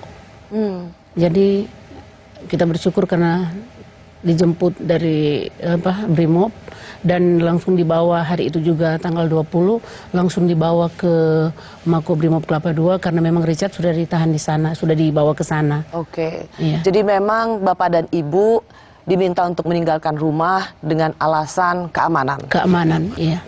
Nah, saya ingin tahu reaksi Bapak dari pemberitaan bahwa Barada E atau Icat putra Bapak itu sebagai pelaku penembakan. Saya kaget, Pak. Saya kaget dilihat di televisi, maka kita sampai pulang kerja sore hari jam 5 kita pulang kerja. Saya tanya sama mamanya Icat, dia bilang, itu kejadiannya ada itu di rumah dinasnya Pak Sambo. Nah, ditahu dari situ. Langsung menangis. Langsung WA sama dia. Dia cuma jawab, ya ini cuma masalah kecil katanya. Tidak apa-apa. Dia mungkin dia tidak mau sampaikan menjadi beban kita berdua.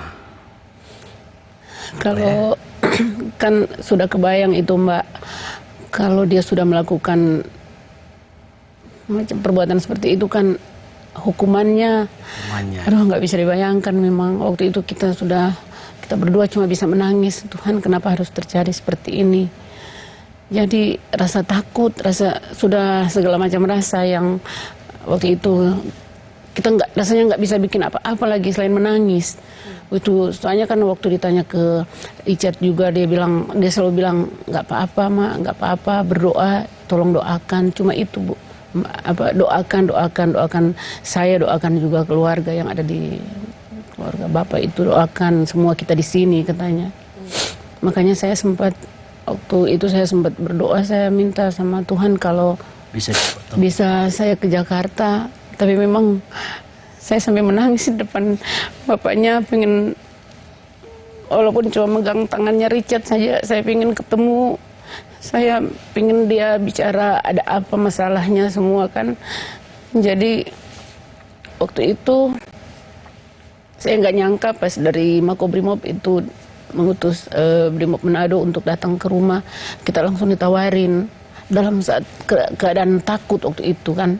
Kalau soal keamanan memang agak sedikit takut karena fotonya kan sudah tersebar. Jadi kita memang kalau siang nggak di rumah, kalau malam baru pulang tidur di rumah waktu itu. Jadi sampai akhirnya kita dijemput, dibawa ke Makobrimob sampai bisa ketemu dengan Icat. Saya juga sedikit merasa lega karena apa yang saya doakan dikabulkan Tuhan sampai kita bisa sampai ke Mako. Awalnya Richard Eliezer bersikukuh menembak Yosua sesuai skenario Ferdi Sambo. Meski sudah diperhadapkan dengan Kapolri, apa kata orang tua Richard? Kami kembali saat lagi.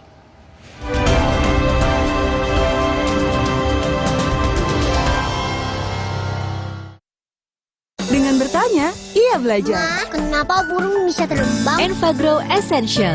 Dengan DHA tinggi, dukung proses belajar lebih baik.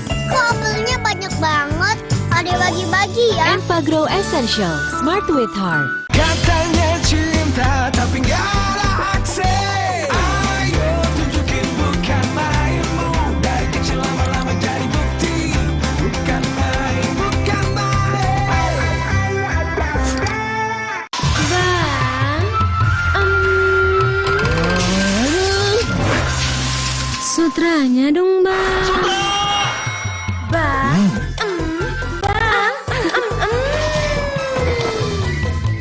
Indomie hype abis. Smoky creamy kebab Turki dan gurihnya rendang dimix di Indomie hype abis kebab rendang mix asik. Yuk cobain. Makin delicious, makin enders. Indomie hype abis kebab rendang mix asik. Buat aku, makanan itu penting banget. Tapi dulu, nyicip masakan sendiri aja ngilu. Untung dokter gigi aku nyaranin untuk pakai Sensodyne setiap hari. Sensodyne meredakan gigi sensitifku dan nafasku jadi segar. Pakai Sensodyne setiap hari. Gentle Gen, pelopor deterjen tumbuhan. Bikin tangan lembut. Kayak gak pernah nyuci. Bajunya juga lembut, wanginya juga tahan lama. Gak perlu pewangi pelembut lagi. Gentle Gen, pelopor deterjen tumbuhan. Katanya cinta tapi gak ada akses. Ayo tunjukin bukan main-mu. Dari kecil lama-lama jadi bukti. Bukan main, bukan main. Sari gandum Big Pack. Buat sharing rame-rame, isinya nggak pelit cuy, anti berantakan. Cocok juga buat online, non-stop seharian. Sari gandum, seenak itu, sekenyang itu. Indomie hype abis. Smoky creamy kebab Turki dan gurihnya rendang dimix di Indomie hype abis kebab rendang mix asik. Yuk cobain. Makin delicious, makin enders. Indomie hype abis kebab rendang mix asik. Neoremasil. Neoremasil, formula efektifnya redakan nyeri otot, nyeri sendi, dan pegal linu. Neoremasil, nyeri otot dan pegal linu reda, rezeki datang. Neoremasil. Katanya cinta tapi gak ada akses. Ayo tunjukin bukan main-mu. Dari kecil lama-lama jadi bukti. Bukan main, bukan main. Indomie hype abis. Smoky creamy kebab Turki dan gurihnya rendang dimix di Indomie hype abis kebab rendang mix asik. Yuk cobain. Makin delicious, makin enders. Indomie hype abis kebab rendang mix asik.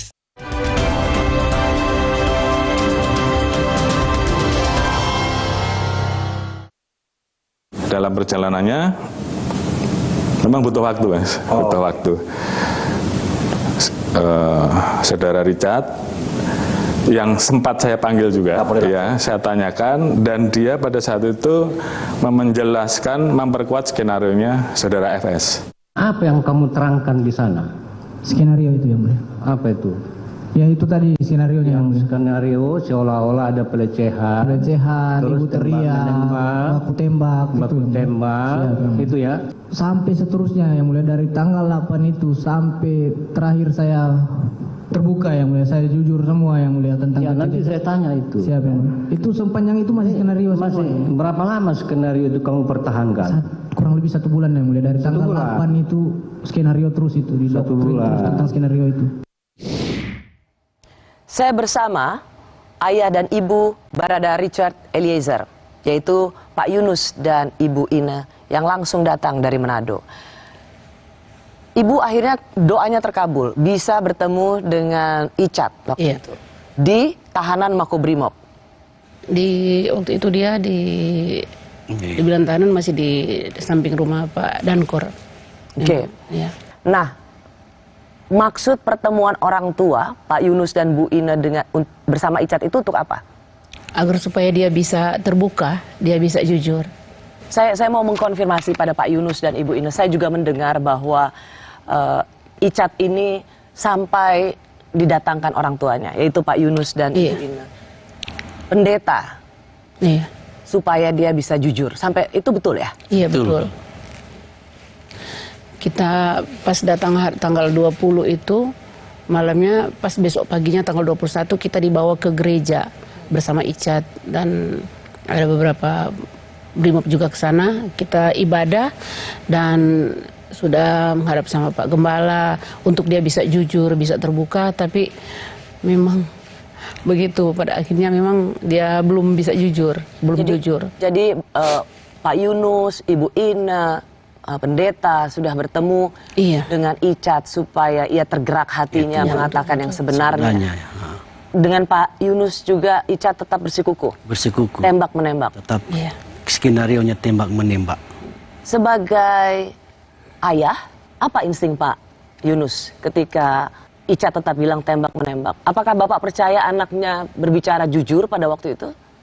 Karena saya selaku orang tuanya, otomatis saya percaya kepada Icat karena perkataannya itu. Kalau insting seorang ibu yang melahirkan Icat? Kalau saya memang nggak percaya.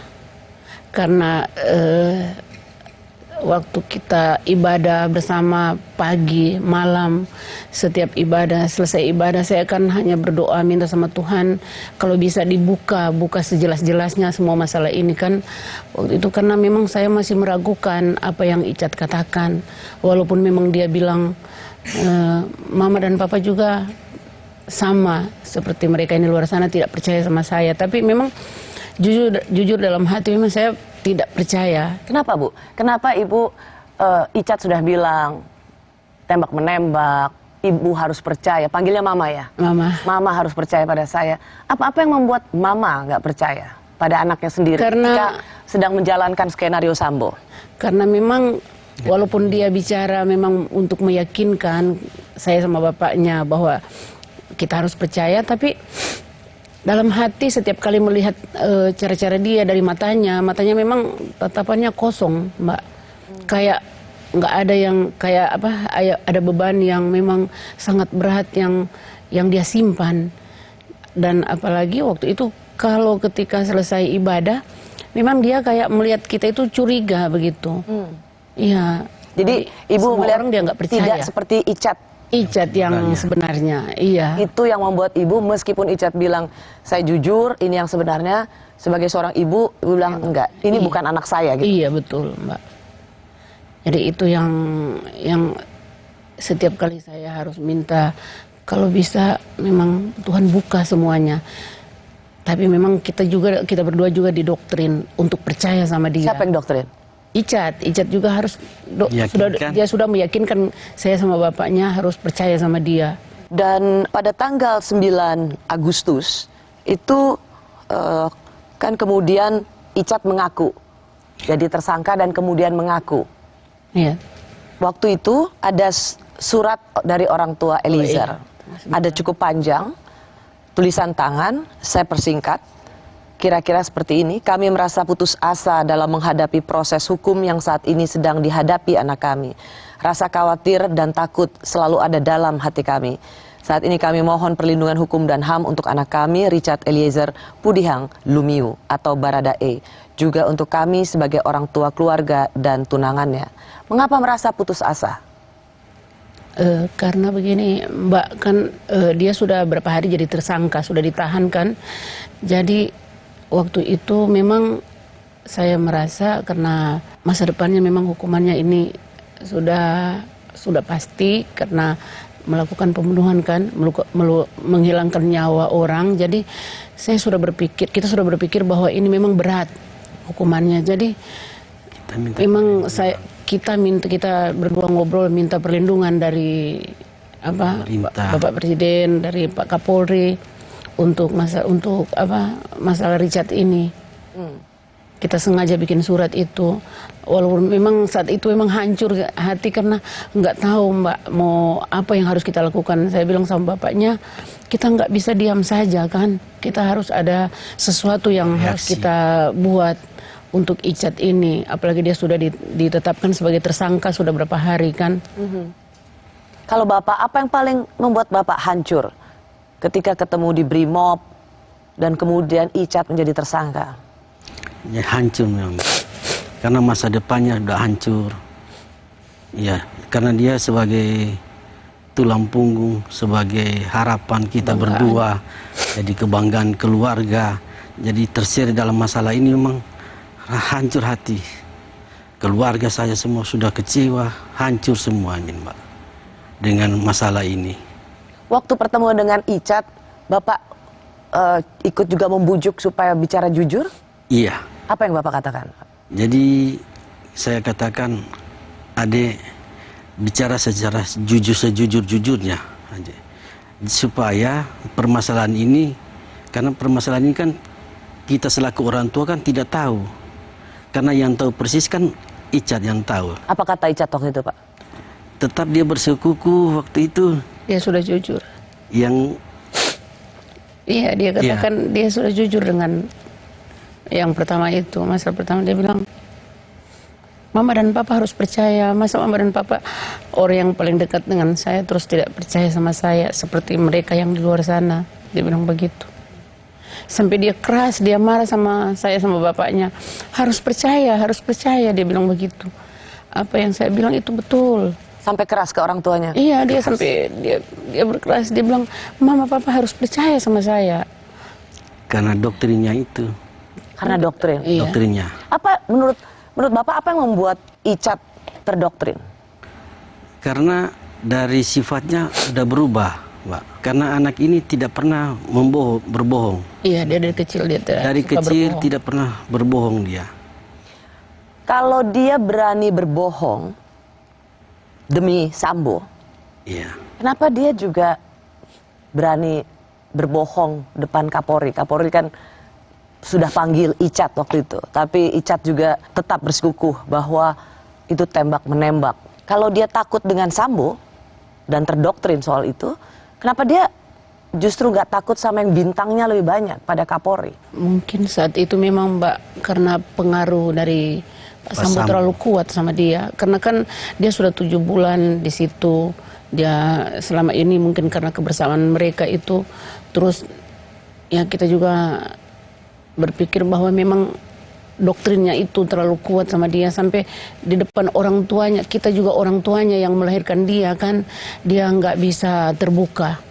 Jadi dia berpikir keras kali ya? Iya, keras itu. Kalau dia sudah didoktrin begitu memang keras dia. Di depan Tuhan saja dia tetap berkeras berbohong. Depan Tuhan saja berkeras berbohong. Iya. Bagaimana menjelaskannya, Bu Ina? Itu kan sudah dibawakan ke pendeta. Sudah didoakan secara pribadi dia. Saya ingat waktu kita ke gereja itu, didoakan secara pribadi, ada konseling dengan gembala, Pak Gembala waktu itu. Tapi memang dia masih keras dengan apa yang dia dengan pernyataan yang awal itu. Nggak berubah. Padahal kalau pikir orang kan biasanya sudah didoakan, sudah di konseling begitu kan, dia sudah pasti dia tergerak hatinya begitu. Tapi memang kita pulang begitu, sampai di Wisma masih begitu dia. Apakah ketika sang putra tidak jujur, itu mengecewakan hati seorang ayah? Mengecewakan. Sangat. Mengecewakan bukan sebagai seorang ayah juga, mengecewakan semua ini. Jadi saya selalu bilang, kalau memang Tuhan berkenan semuanya bisa terbuka, semuanya bisa selesai, semuanya bisa jelas. Apapun, kita nggak pernah menuntut apapun, yang hanya meminta kepada Tuhan yang terbaik buat Icat. Ada satu syarat yang diajukan Richard Eliezer hingga ia akhirnya berani membongkar seluruh skenario Verdi Sambo. Apa syarat itu? Kami kembali saat lagi.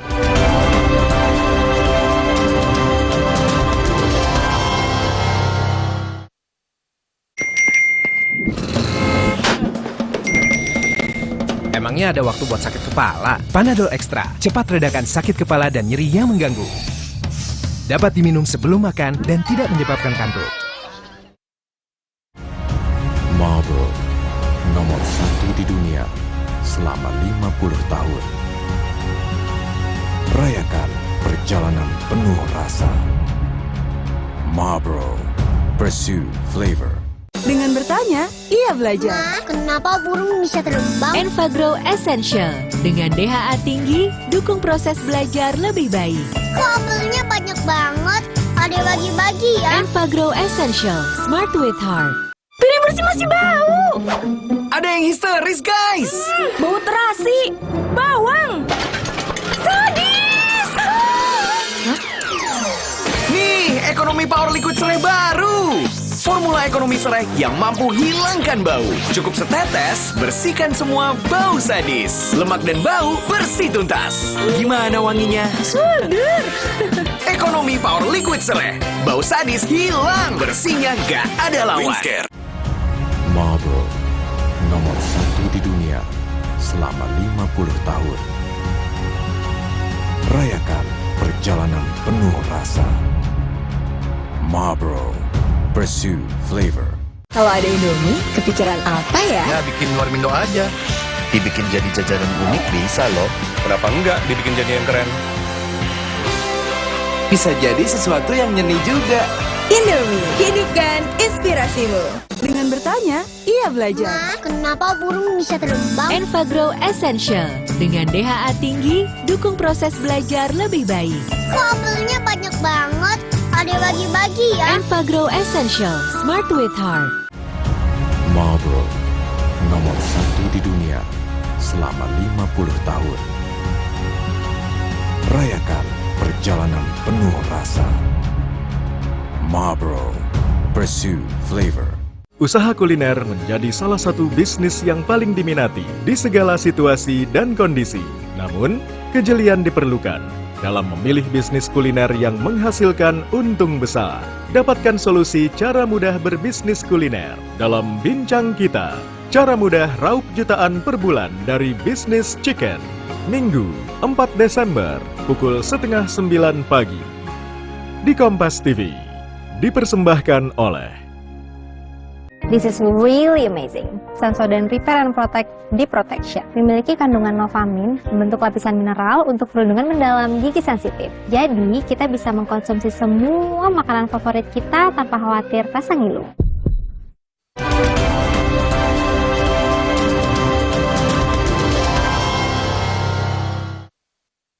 Namun faktanya kan pada saat itu si Richard kita tetapkan sebagai tersangka.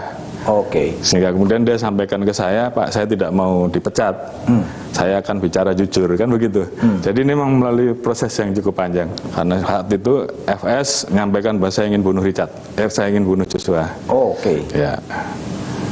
Si Richard, saya siap. Kalau kamu siap, kamu saya lindungi. Kira-kira begitulah. Ya. Sehingga kemudian dengan keyakinannya dia itulah dia tetap mempertahankan.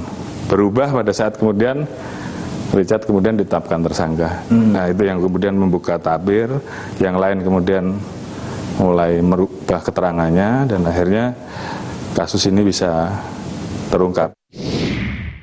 Saya bersama orang tua Richard Eliezer, Pak Yunus dan Ibu Ina yang langsung datang dari Manado. Ketika Richard berubah kesaksian dari tembak-menembak dan ia yang menembak Yosua, apakah orang tua tahu pertama kali atau mendengar dari polisi, Pak Yunus? Yang kami tahu, yang saya tahu pribadi, dia menelpon mamanya bahwa pada malam itu harus kita ke Bariskrim, ke Mabes sana. Oh, Richard minta ketemu? Iya, minta ketemu sama ke Mabes.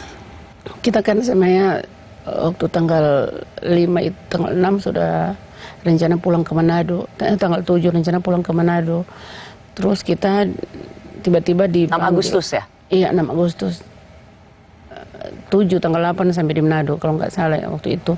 Terus kita dipanggil sama Pak Kabit, Pak Muji waktu itu di Mako, terus menghadap Pak Muji bilang kalau bisa jangan dulu pulang.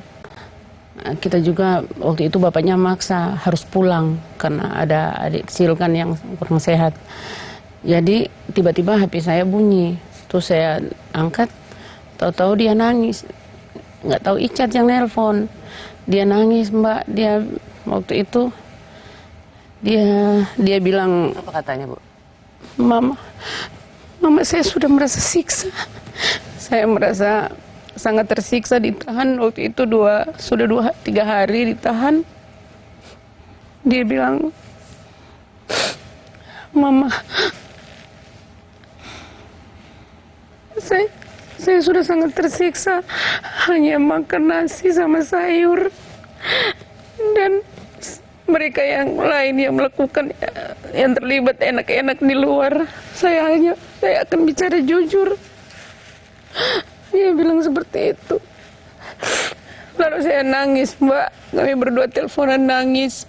Saya bilang sama dia, adik harus bicara jujur. Jangan, nggak usah sembunyi, karena kan untuk apa adik harus menahan semua, karena ini kan bukan hanya perbuatan dia, banyak yang melakukan ini, ada berapa orang, terus yang lain hanya enak-enak di luar. Kamu harus jujur, harus jujur. Dia bilang, Mama, saya sudah mau jujur malam ini, Mama. Dia bilang begitu. Jadi dia minta sama saya, sama bapaknya, malam itu harus ke Mabes.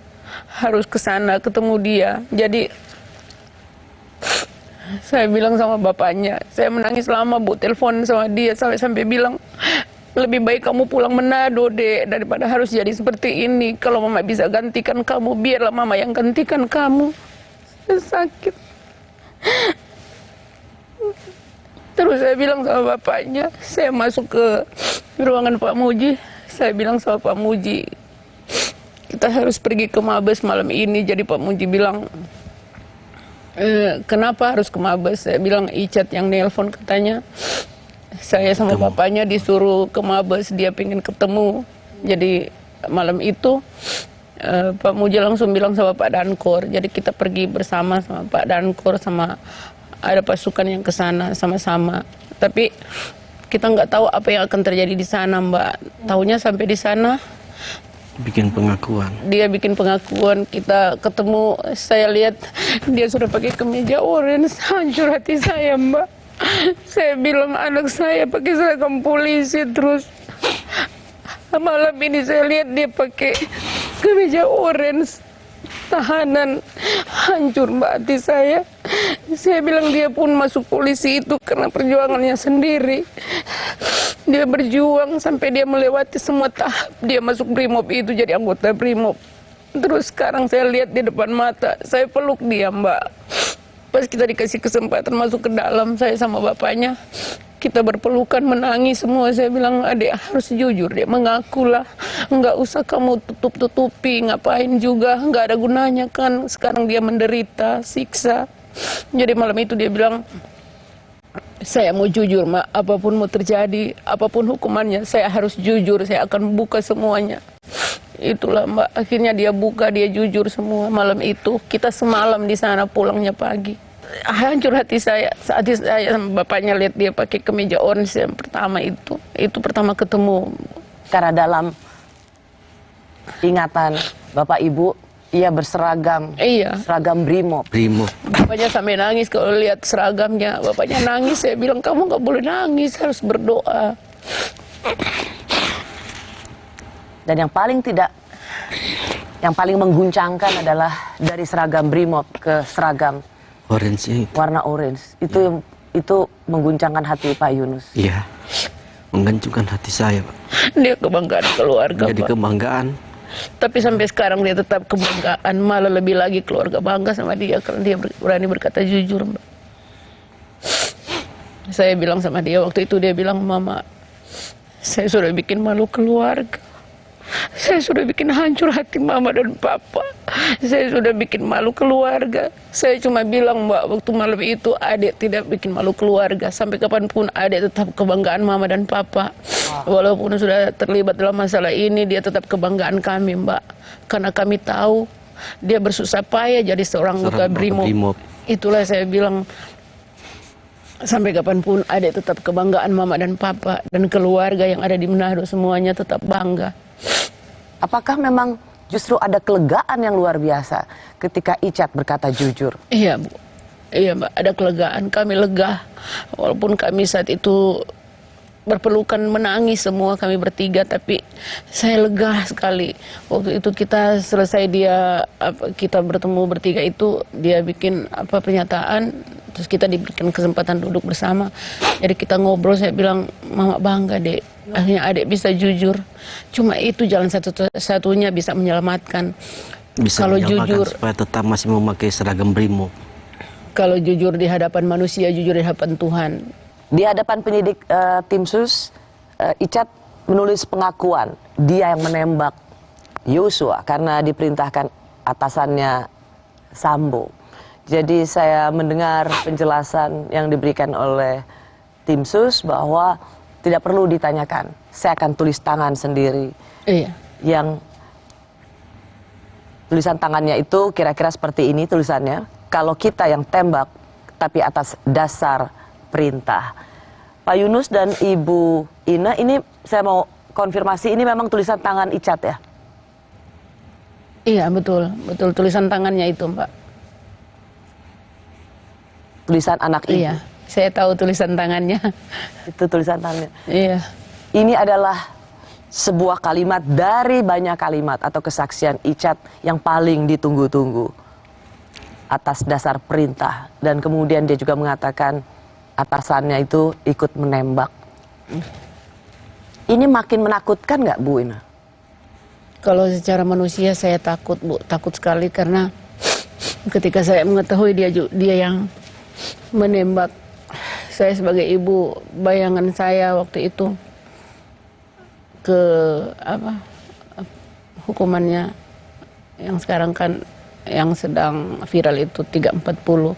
Saya sudah bayangan ke situ, tapi saya berpikir kita masih punya Tuhan. Jadi saya setiap waktu saya berdoa, Tuhan, kalaupun memang dia benar-benar bersalah, seutuhnya dia bersalah, saya siap menanggung apapun akibatnya. Jadi saya selalu berikan kekuatan sama Icat, kamu nggak perlu takut.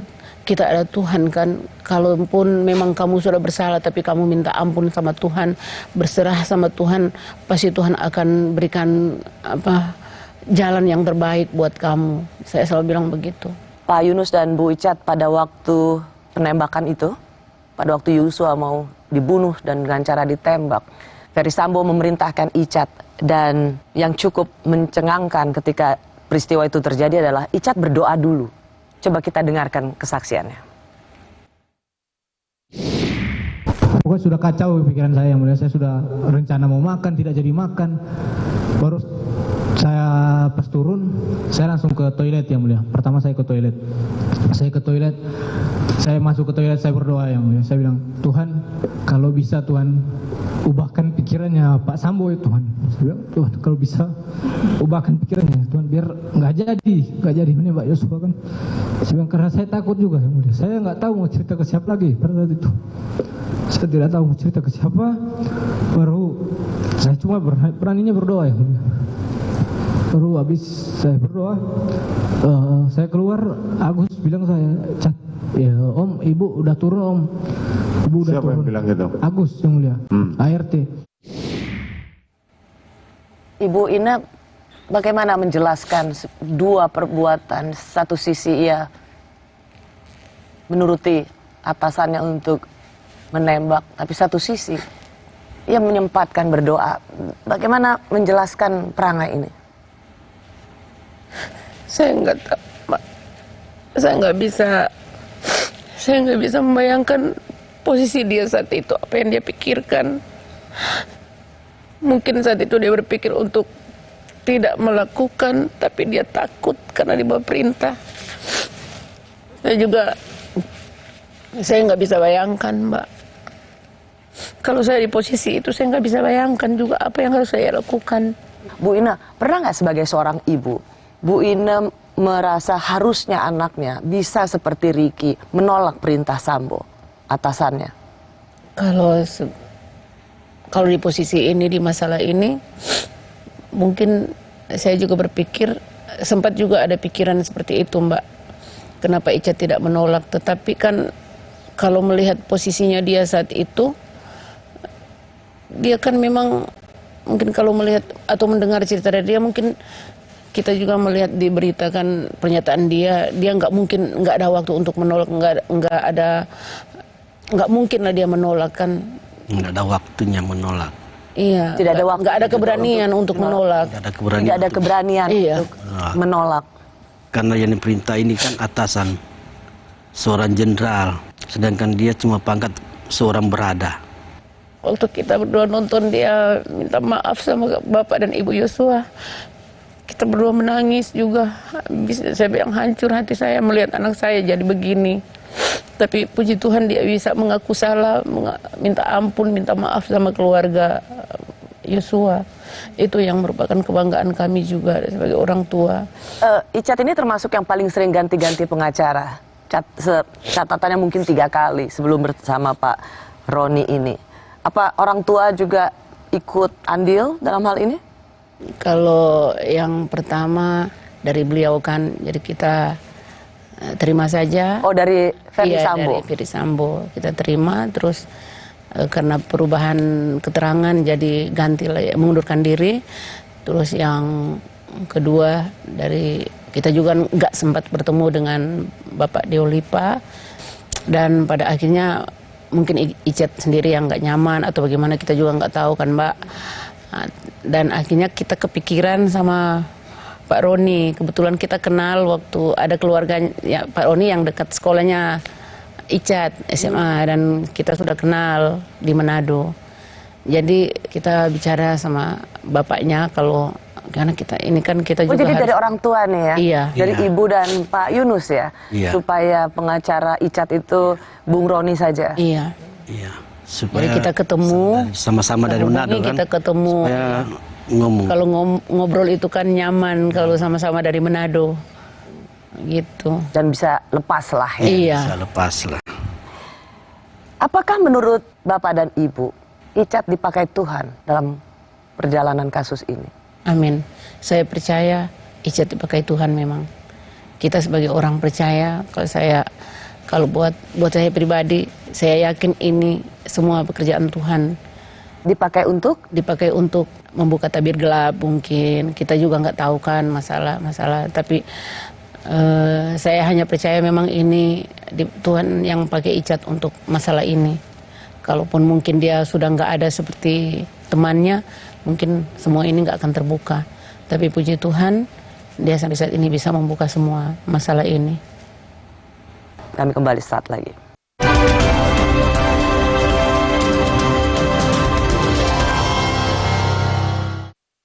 Dengan bertanya, ia belajar. Ma, kenapa burung bisa terbang? Enfagrow Essential. Dengan DHA tinggi, dukung proses belajar lebih baik. Kok apelnya banyak banget? Ada bagi-bagi ya? Enfagrow Essential. Smart with Heart. Sari gandum Big Pack. Buat sharing rame-rame. Isinya nggak pelit cuy. Anti berantakan. Cocok juga buat online. Non-stop seharian. Sari gandum. Seenak itu, sekenyang itu. Emangnya ada waktu buat sakit kepala? Panadol Extra, cepat redakan sakit kepala dan nyeri yang mengganggu. Dapat diminum sebelum makan dan tidak menyebabkan kantuk. Gak dingin aja, tetap segar. Yuk, Aqua dulu. Datang dari sumber alam yang terlindungi, murninya air mineral Aqua, berikan air minum berkualitas. Apapun aktivitasmu, Aqua dulu. Usaha kuliner menjadi salah satu bisnis yang paling diminati di segala situasi dan kondisi. Namun, kejelian diperlukan dalam memilih bisnis kuliner yang menghasilkan untung besar. Dapatkan solusi cara mudah berbisnis kuliner dalam Bincang Kita. Cara mudah raup jutaan per bulan dari bisnis chicken. Minggu, 4 Desember, pukul 8:30 pagi. Di Kompas TV, dipersembahkan oleh Gentle Gen, kelopak deterjen tumbuhan. Bikin tangan lembut. Kayak nggak pernah nyuci. Bajunya juga lembut. Wanginya juga tahan lama. Gak perlu pewangi pelembut lagi. Gentle Gen, kelopak deterjen tumbuhan. Kalau ada Indomie, kepikiran apa ya? Ya bikin warmindo aja. Dibikin jadi jajanan unik bisa loh. Kenapa enggak dibikin jadi yang keren? Bisa jadi sesuatu yang nyeni juga. Indomie, hidupkan inspirasimu. Kakek pingin tahu apa gigi palsunya bisa ngunyah ayam goreng yang renyah. Untung kakek pakai Polydent yang dengan kuat melekatkan gigi palsunya hingga 12 jam. Kakek pun bebas makan apa saja. Tersedia di apotek terdekat.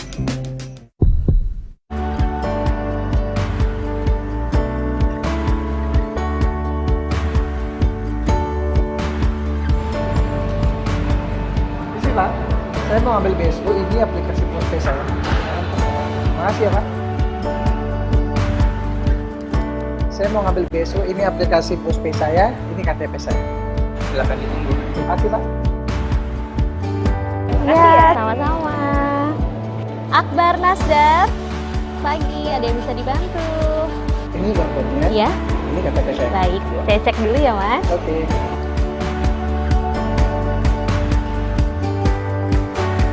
Alhamdulillah, cepat dan mudah. Ayo yang belum cairkan dana BSO segera datang di kantor pos terdekat, bawa KTP dan juga QR Code di aplikasi Postpay. Mudah dan cepat hari Sabtu dan Minggu kantor pos tetap buka loh.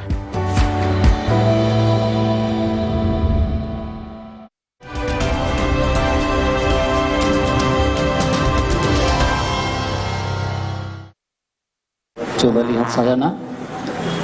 Kamu harus berkata jujur. Mohon berkata jujur anakku.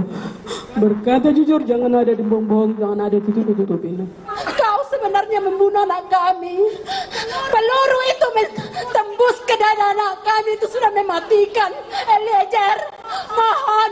Makanya saya bilang tadi, kejujuranmu itu adalah untuk menolong kamu. Saya akan berkata jujur. Saya akan membela untuk terakhir kalinya. Akan membela abang saya, Bang Yos, untuk terakhir kalinya. Karena untuk saya pribadi, saya tidak mempercayai bahwa Bang Yos setega itu melakukan pelecehan. Bersama orang tua Richard Eliezer, ia adalah Bapak Yunus dan Ibu Ina. Ketika Ibu melihat sidang ini nonton, Bu? Iya, nonton. Bagaimana? Saya sebagai perempuan, sebagai seorang ibu, pertama-tama saya bisa merasakan apa yang dirasakan oleh ibunya Yosua, Ibu Rosti. Ibu Rosti. Bagaimana kehilangan anak saya, kita sebagai seorang ibu pasti hancur. Dan bagaimana hancurnya seorang ibu kehilangan anak ini, anak sudah meninggal yang tak bisa kita lihat lagi kan. Jadi saya juga merasakan apa yang dirasakan oleh Ibu Rosti. Dan saya sebagai ibu juga melihat anak saya saat ini yang biasa dia bertugas dan sekarang harus menjadi seorang tahanan, menjadi seorang terdakwa. Hancur hati saya, Bu. Jadi mungkin hancur hati saya tak sehancur hati Ibu Rosti. Jadi saya mewakili Ibu Rosti juga, kita sebagai perempuan meminta kepada Ibu Putri sebagai seorang istri, sebagai seorang ibu, saya pribadi mohon kepada Ibu Putri, Ibu kan juga punya anak. Seandainya anak Ibu menjadi korban seperti anak saya dan juga anak Ibu Rosti, bagaimana perasaan seorang Ibu Putri? Ya. Mungkin Ibu menyinggung Ibu Putri karena memang ada 3 perempuan. Iya benar, Mbak. Yang bisa disebut berada dalam lingkup masalah ini. Sentral masalah ini. Ada Ibu Rosti yang kehilangan anaknya, ditembak dan dibunuh.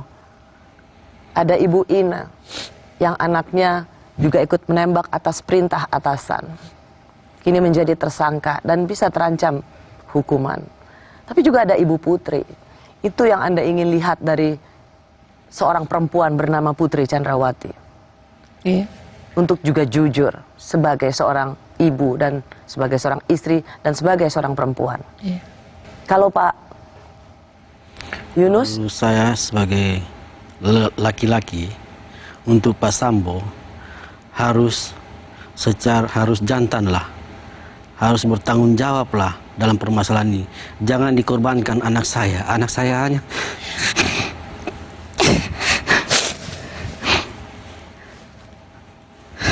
hanya pangkat paling rendah.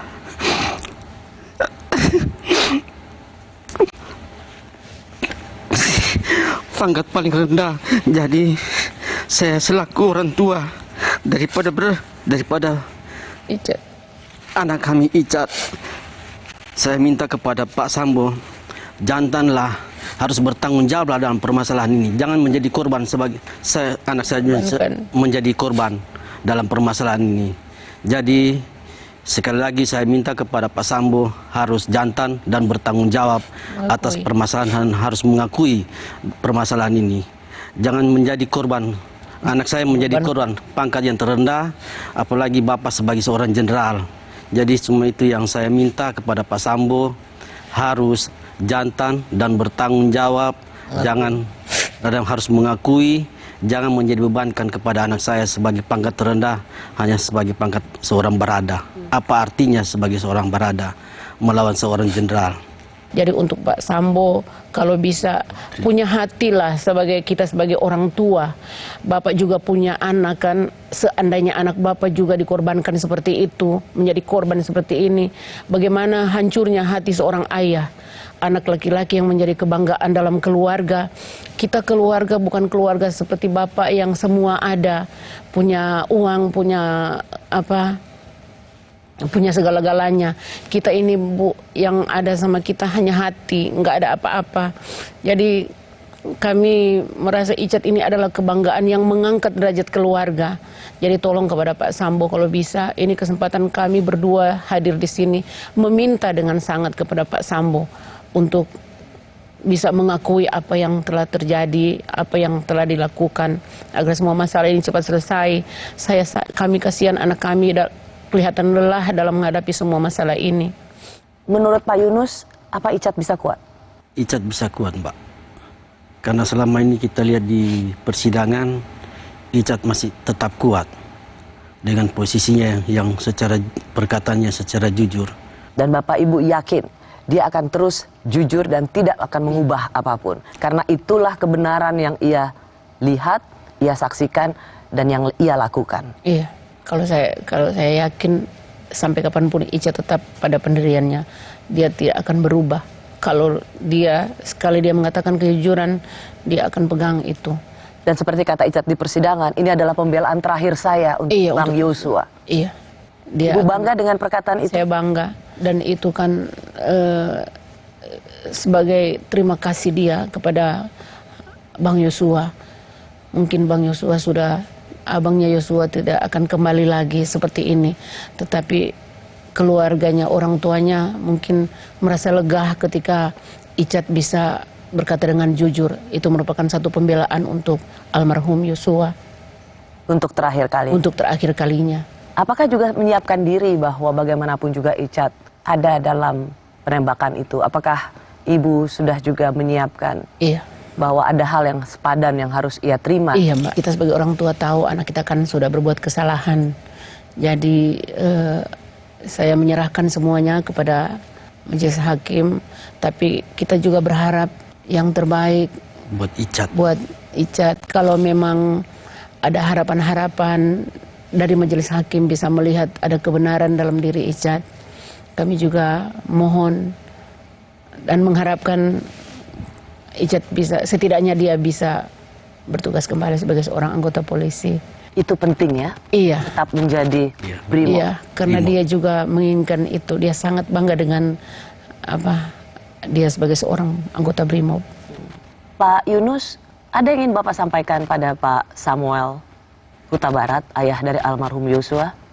Kami keluarga sebagai suami istri menyampaikan mohon maaf kepada Pak Samuel Huta Barat karena kejadian ini. Kami mohon maaf kepada Bapak Samuel dan ibunya dan Ibu Rosinya. Ibu Ina? Untuk Bapak Samuel dan Ibu Rosti, saya berdua sebagai orang tua dari Richard, pertama-tama meminta maaf sebesar-besarnya dari lubuk hati kami yang paling dalam karena apa yang telah diperbuat oleh anak kami. Kami mohon maaf sebesar-besarnya dan kami berdua turut berduka cita yang sedalam-dalamnya karena kami juga jujur anak kami Icat mungkin tidak menginginkan hal ini terjadi kan. Dan terima kasih kepada Bapak dan Ibu yang sudah memaafkan anak kami Icat. Dan kami percaya semua ini karena pekerjaan Tuhan. Dan saya percaya ketika Ibu Rosti dan Pak Samuel melihat kami bicara saat ini, kami meminta maaf sekali lagi atas nama pribadi Icat. Dan kami berdua sebagai orang tua. Semoga Tuhan akan selalu memberkati, memberikan kekuatan kepada Ibu Rosti dan Bapak. Dan juga keluarga besar Yosua yang ada di Jambi. Pak Yunus dan Ibu Ina, terima kasih banyak sudah menceritakan apa yang Anda rasakan, apa yang Anda lalui bersama Icat. Terima kasih sekali lagi Pak Yunus, Ibu Ina. Selamat jalan kembali ke Manado, sehat-sehat dan semoga yang terbaik untuk Icat. Amin. Amin. Terima kasih. Terima kasih. Saya Rosyana Silalahi, terima kasih sudah menyaksikan Rosi. Kita jumpa lagi minggu depan, tetaplah di Kompas TV, independen, terpercaya.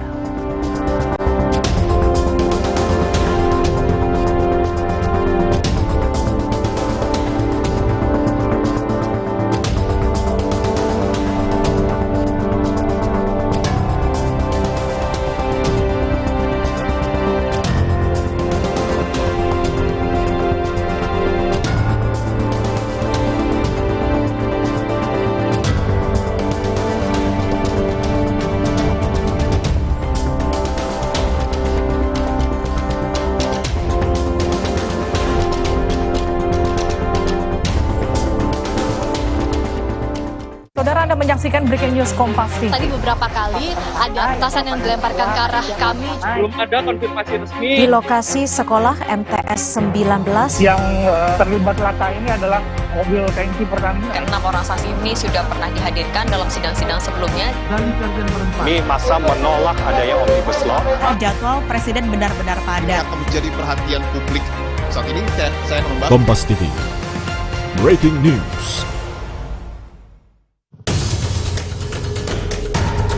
Ya tentunya kita akan mulai dari Ismail Bolong dulu, nanti dari sana baru kita periksa. Karena kan kalau proses pidana kan pasti harus ada alat bukti. Makanan kita bawa 8.000 paket.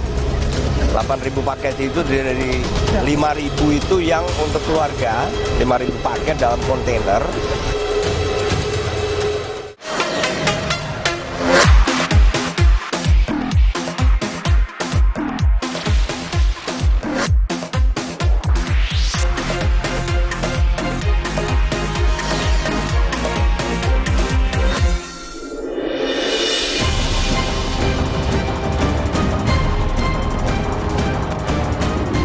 Ulah Ferdi Sambo membuat banyak anggota polisi kena masalah. Beberapa harus dipecat, tidak dengan hormat, akibat menghalangi penyidikan pembunuhan Brigadir Yosua. Mungkin sebelum saya beralih ke yang lain, mungkin saya diberi kesempatan buat senior saya Pak Sambo ini. Silakan. Pertanyaan saya ke Pak Sambo, kenapa kami harus dikorbankan dengan masalah ini? Nama Ferdi Sambo masih terus membuat cerita. Tindakannya menghadirkan masalah bagi sesama anggota Polri. Dari tamtama seperti Eliezer hingga perwira tinggi seperti Komjen Agus Andrianto. Belum selesai persidangan pembunuhan Brigadir Yosua, Polri kembali menjadi sorotan setelah pernyataan seorang mantan polisi bernama Ismail Bolong viral di media sosial. Klaim adanya setoran tambang ilegal menyeret nama Kabareskrim Komjen Agus Andrianto. Keuntungan yang saya peroleh dari pengumpulan dan penjual batubara berkisar sekitar 5 sampai dengan 10 miliar dengan setiap bulannya. Terkait kegiatan yang saya laksanakan, saya